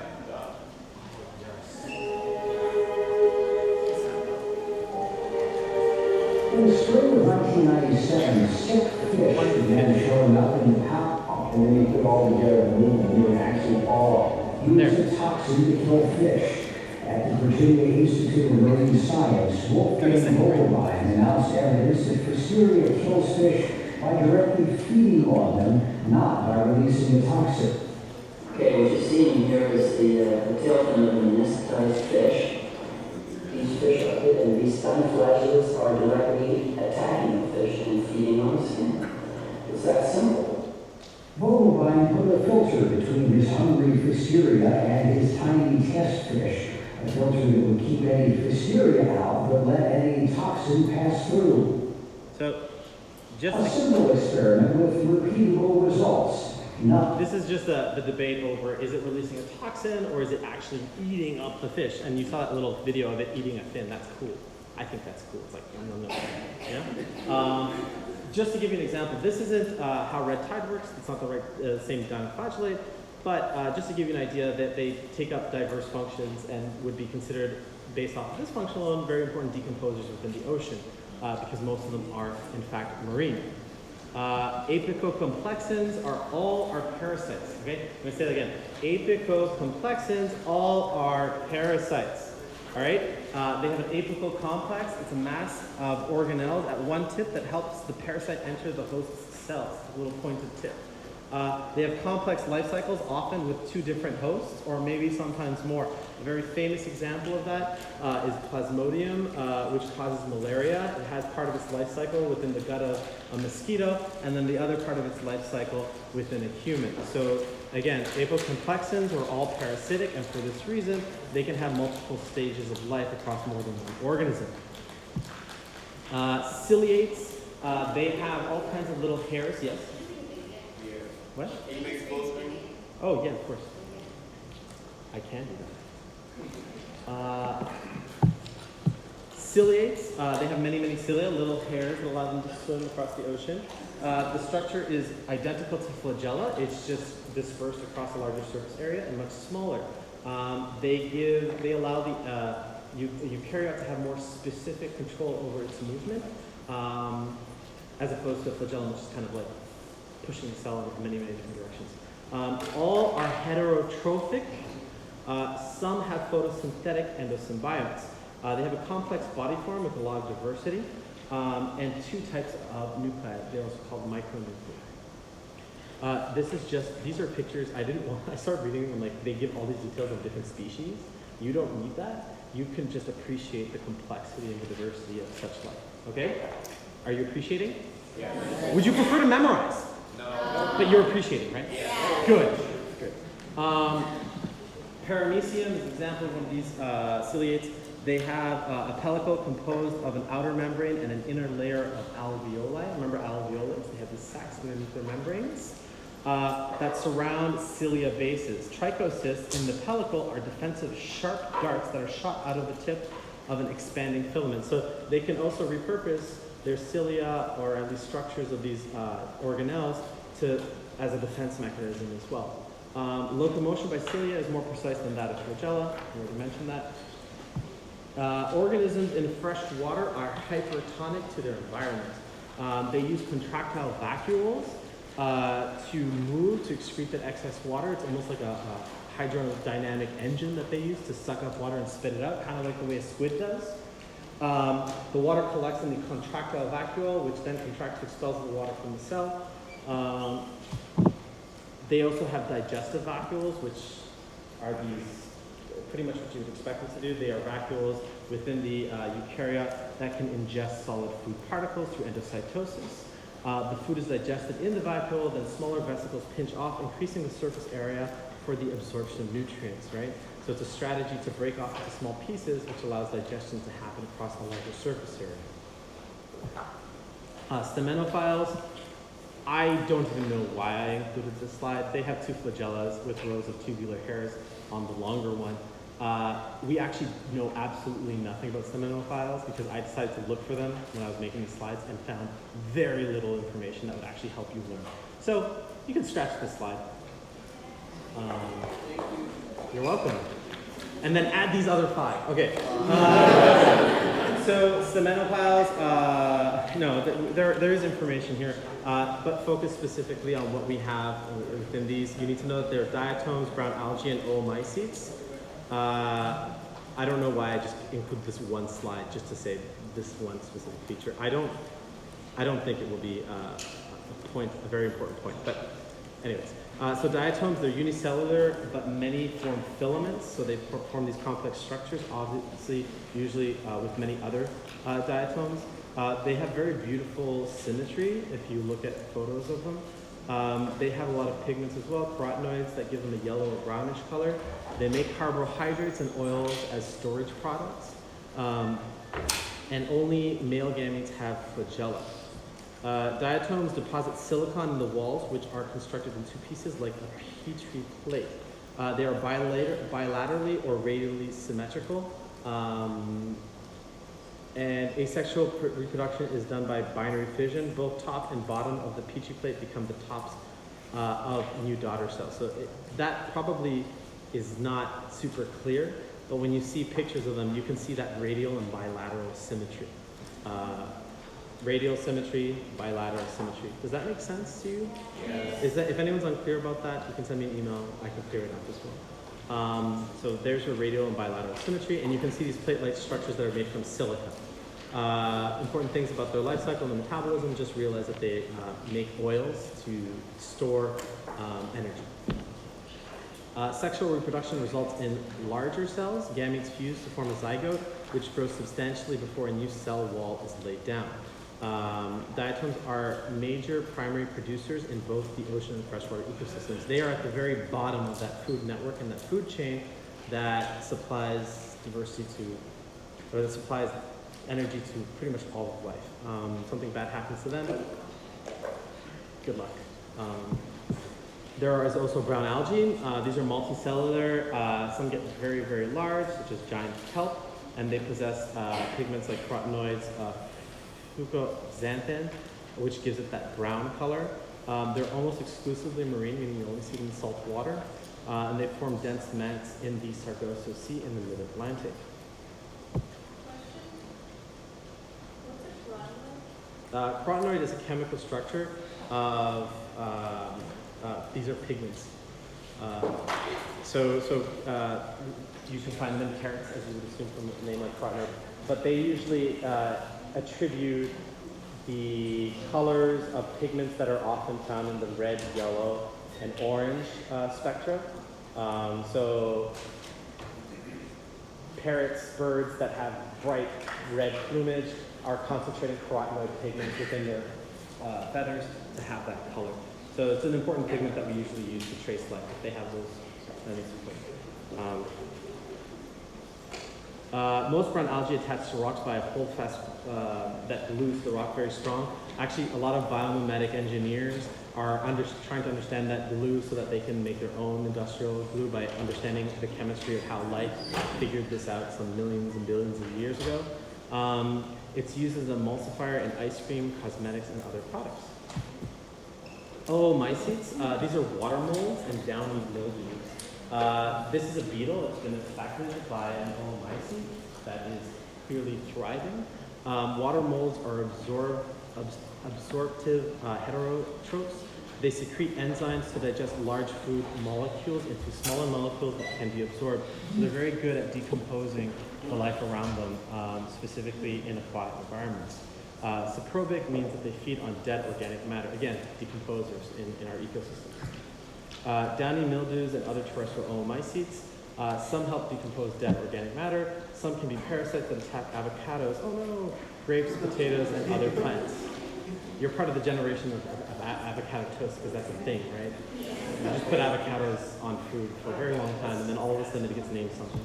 Rhizaria. So these are unicellular aquatic organisms with long, thin pseudopods. Pseudopods are kind of like these little cellular fingers that the cell has.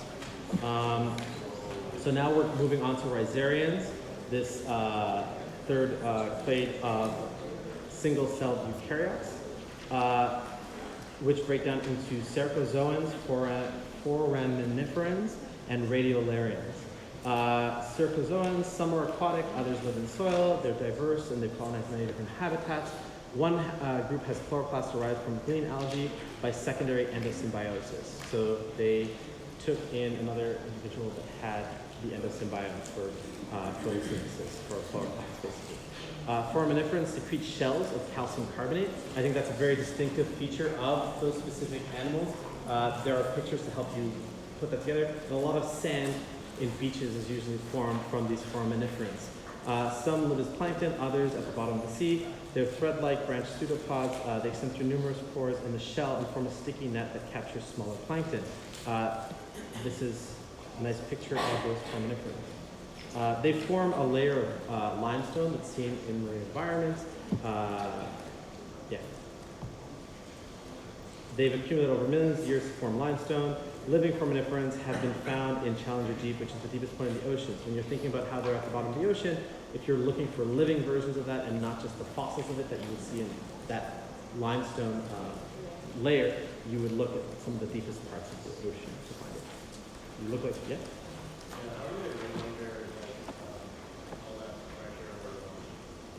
That's like an engineering question. Very powerful submarines. Submarines that can survive under that pressure, I would assume. Radiolarians, they have radial symmetry, again, in the name radio. Thin, stiff pseudopods reinforced by microtubules. Pseudopods increase surface area for exchange of materials and help the cell float. They're exclusively marine. Most have glassy internal skeletons with elaborate designs. Here's a very nice photos of each of these. Again, you don't need to know any specific details of these species, but you should understand key innovations that they've made for their successful evolution. Excavates, diverse groups. Some lack mitochondria, probably a derived condition.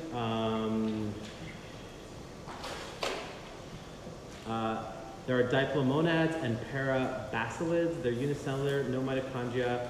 Giardia lamblia, diplomad, has 2 nuclei bounded by nuclear envelopes and multiple flagella, a waterborne parasite that causes intestinal disease. Don't worry about it. Okay? I'm going to get rid of this slide. I think you guys are you overwhelmed? Yes. Underwhelmed? Overwhelmed. Under? It's too much! More? Okay. Let's I will take a good look at these slides, and I thought I had done such a great job. I'm like, Sebastian, you did it. You made it in a completely digestible format. We figured, yeah, there was. I'm gonna try and cull this a little bit more and make it a little bit more focused and upload an updated version. Quick question. Last class, a lot of you told me I only had the first half of lecture. So then I re-uploaded it and it had everything. Have you been able to have access to that? Yeah. Okay, so for the one person who was saying I didn't have access to that, you didn't even bother downloading, so please download it, right? So there are heterobolzans. They have an amoeboid body form. The free living in Nigeria can enter humans and cause fatal diseases to the nervous system. Again, avoid these details. You already have too much on your plate to figure out this course. Euglenids and kinetoplastids, unicellular, they have flagella. Euglenids, when you think of the euglena in general, these are we use them as model systems in labs because of that flagella. So that's a key feature you should definitely know. The mitochondria have disc-shaped cristae, meaning they don't have the kind of like layers and folds that our mitochondria do, but they're very kind of like, they're discs stacked on top of each other as opposed to several membranes overlapping on one another. They reproduce primarily asexually and by binary fission. This is an example of one of these euglenids. You can see that there's a lot of specialization of these organelles that are unique to eukaryotes and that flagellum. Kinetoplastids are parasites with 2 flagella and 1 mitochondrion. The mitochondrion has a kinetoplast, a structure with multiple circular DNA molecules and proteins. Your mitochondria themselves also have DNA that's mitochondrial DNA that's actually inherited. The pathogenic trypanosomes change their cell surface molecules frequently, making them very difficult to control. Amoebozoans, some of you are asking about slime molds and things like that. So these are lobe-shaped pseudopods they use these lobe-shaped pseudopods for locomotion. A pseudopod is kind of like a cellular finger that kind of reaches out and then pulls towards, so you have this dislocation of cytoplasm that's carrying that living organism across a 2-dimensional plane. These are those cellular fingers I was telling you about, and they can be used to take in things from the environment as well as locomote. Loboceans are unicellular, they do not aggregate, and they feed by phagocytosis, predators, parasites, or scavengers. Again, they're probably working more at the decomposition stage of an ecosystem. Many live on the bottom of lakes and ponds. Again, that makes sense if they're decomposing all this extra detritus from other living higher vertebrates or invertebrates. Testate amoeba secretes shells or glue sand grains together to form a casing. This is an example of one of these species and the shell that they make out of sand grains. Plasmodial slime molds, during the vegetative feeding stage, they are cenocytes, a wall-less mass of cytoplasm with many diploid nuclei. So they exist in multiple stages. The mass streams over a substrate, so streaming the cytoplasm over a specific substrate in a network of strands called plasmodium. This is an example of a plasmodium. If you're really bored one day and you're tired of studying for this class, I strongly recommend you check out time-lapse videos of slime molds growing. It's cool. You're welcome. Movement is by cytoplasmic streaming. The outer cytoplasmic region becomes fluid and the cytoplasm rushes in to fill in the space that it's covering over a distance. The plasmodium engulfs food particles by endocytosis. If there is food, a plasmodium can grow indefinitely. There are examples of these that have been found in forests miles apart. It's very impressive. When conditions become unfavorable, a hardened resting form can develop, like an endospore. It becomes a plasmodium again when conditions are more favorable, when there's probably higher humidity. Or the plasmodium transforms into spore-bearing fruiting structures. Diploid nuclei undergo meiosis. The haploid nuclei in sporangia form spores. So there's a figure of that which I would recommend if you're trying to understand this, focus on the figure. It helps illustrate the points a bit better than the text does. These spores, they germinate into swarm cells and divide mitotically to form more swarm cells or function themselves as gametes for sexual reproduction. These swarm cells can live as individuals moving by flagella or pseudopods or become walled resistant cysts. Two swarm cells can fuse to form a zygote, which becomes a new cenocytic plasmodium. This is an example of what these fruiting structures look like in a slime mold. In cellular slime molds, the vegetative stage consists of a haploid amoebid cells called myxamoebas. They engulf food by endocytosis and reproduce by fission. The stage persists if food is available. So basically, they will eat forever and live forever as long as there's food. When conditions become unfavorable, the cells aggregate into a slug or a pseudoplasmodium. Cells at the top become spores, which germinate and release myxamoebas when conditions are favorable. Two myxamoebas may also fuse in sexual reproduction. So here's an example of these fruiting structures being formed and one of these slugs. So if you can take all of that text and assign it to this figure, you'd be in a pretty good place of understanding things. Right? Most protists have both sexual and asexual reproduction. Asexual processes involve the equal splitting of one cell into two, mitosis followed by cytokinesis, splitting of one cell into more than two cells. Budding and outgrowth of a new cell from the surface of an old cell, things like yeast bud. Sporulation is the formation of specialized cells known as spores that can grow into a new individual, and these spores specifically are often rather resilient. Asexual reproduction results in offspring that are genetically identical to parents, creating clonal lineages. That clonality means that they are pretty much the same. It restricts genetic diversity, but it seems to work pretty well for these. Sexual reproduction takes on various forms within protists. We were talking about conjugation, which is somewhat analogous to the way conjugation works within bacteria. However, protists have very specialized organelles that they use for this, for the transfer of genetic material. Paramecium has one macronucleus and one to several micronuclei. So these are organization of their nucleus to different organelles. One micronucleus undergoes meiosis to form haploid micronuclei, which are then given to the next of kin. In conjugation, one haploid micronucleus is exchanged with another cell. So you have these individualized compartments of genetic material. One of them gets handed off as a nuclear enveloped piece of DNA. Kind of like the way a bacteria does it, but a bacteria doesn't have that nuclear envelope. Okay? And the pieces of DNA are much tinier in bacteria, if you guys want to make that distinction between them. Conjugation is a sexual process, but is not reproductive. Asexual clones must periodically conjugate. So here you can see those micronuclei between two paramecium, and they are exchanging it through like the cytoplasmic bridge, and they can exchange that material between individual paramecium. So this is like the way that those bacteria get variation. Prokaryotic bacteria, they use a pilus, which is a very specialized structure. They have the genes to create the pilus that allows them to poke another bacteria. The structures and the proteins and all of that stuff, even though it's done through a very similar exchange of genetic information, lateral gene transfer, it's not done by the same machines, not the same cellular machines. So it's different but the same. Easy to understand, different but the same. Some protist life cycles involve the alternation of generation. A multicellular diploid spore-forming organism gives rise to multicellular haploid gamete-forming organisms.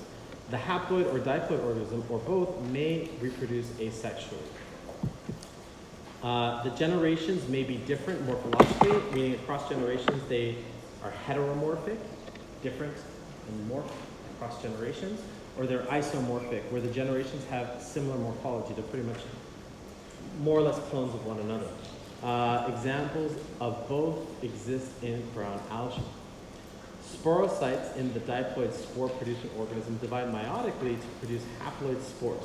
These spores germinate and divide mitotically and produce the haploid gamete-producing generation. Gametes are produced by mitosis. Fusion of two gametes produces a diploid zygote. Okay. Phytoplankton are the primary producers of the oceans, converting energy from the sun by photosynthesis and making it available for the rest of the living world. So again, we're seeing a lot of these single-celled eukaryotic life at the very bottom of the food web, which allows a lot of life to persist to this day. Diatoms perform about 1/5 of all the photosynthetic carbon fixation on Earth. It's quite a bit. About the same amount as the rainforests that are dwindling in surface area. So maybe they're doing the most of the work now. They are the predominant component of the oceanic phytoplankton. Here is that life cycle that we were talking about. This is specifically the life cycle of Plasmodium malaria across two specific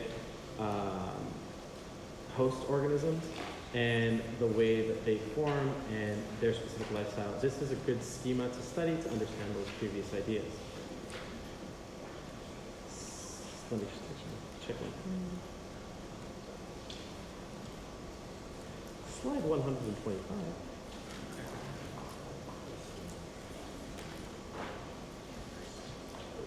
Sorry, 176. Oh, we're almost done. Huh. And it's 8:42. So we have time for the Kahoot. And we have time to talk about the course and studying strategies. So maybe I should talk a bit slower.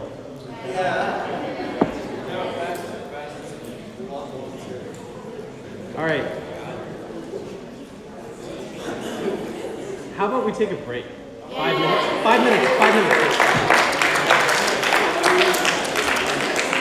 5-minute break. I recommend you don't get out of your seat because in 5 minutes my phone's going to ring. You're all going to go quiet and we're going to go back into this, okay? 5 minutes.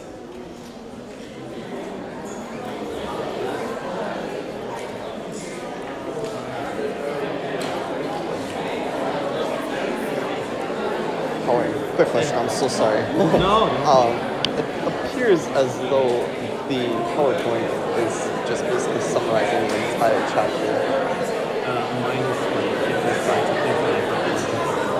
Minus 100 slides. Is it really that much? Because I kind of like annotated the chapter and you're like hitting like point for point and have a little more than what I have. Oh, really? Yeah. Okay. I don't know. It's like, because I saw the I'm text. going to change the way I call these slides. After talking to you, they take So you're the one that made the PowerPoint. Yeah. Oh, okay. I thought like you just like I added. had slides that were something between what other people have used and what everything is, and I thought this was going to work really well.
For protists, what determines if they produce asexually or sexually?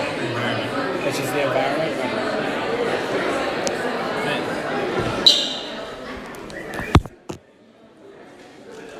What's that movie where they like, is it Fame, where they sit down and then they do the water and it like crashes on them? Is that Fame? Am I too old? Do any of you know what Fame is? Do you know where they like do it and then the water comes down? What's that? Magic Mike. Is it yes, Magic Mike. I feel I need that. Yeah. I anticipate that through what I have learned today. I anticipate through what I've learned from your distressful faces, and the anxiety that I can taste in the room based off of how fast we're going through the material, there will be significant changes and fewer slides for the next class, because there just has to be.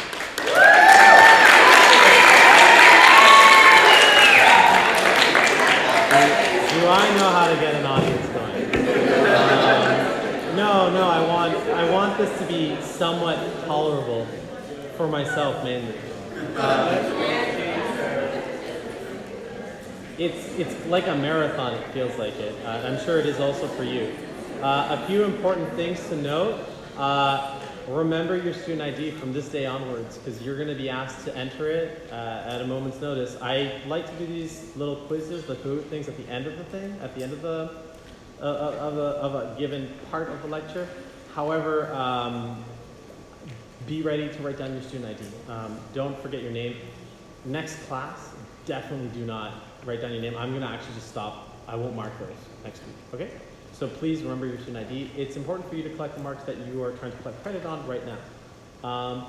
What we're going to do between myself and Dr. Baker is we're going to look to see how well the whole class does on these quizzes, and we're probably going to weight a good amount of that performance and that assessment on your participation, just showing up. We're baiting you with these small little bite-sized marks that you can put on your final grade, because ultimately having you show up here is supposed to welcome you into the learning environment where you're probably going to hit an extra 10 to 15% of learning just because you showed up, as opposed to saying, oh, it'll be fine, I'll just study the night before. So, that being said, I want you to maybe not stress out too much about how these marks will add up, and maybe just focus on trying to go through it with your own comfort level. And if you don't understand something, or you put down the wrong answer, that's okay. Pay attention to what the right answer was, maybe take note of it, and listen to anything I have to say to help accommodate that learning, okay? Any other questions? Oh.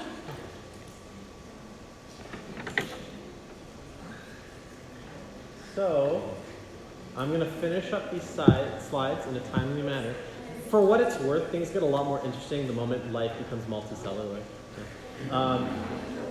We're going to finish up these slides. We're going to do one more Kahoot at the end of the thing, and on the 5th question, there will always be 5 questions. On the 5th question, you guys are free to run away. Yeah? All right, so some diatoms. Okay, so we're going back to the idea of diatoms and how important they are for life in general, especially marine life.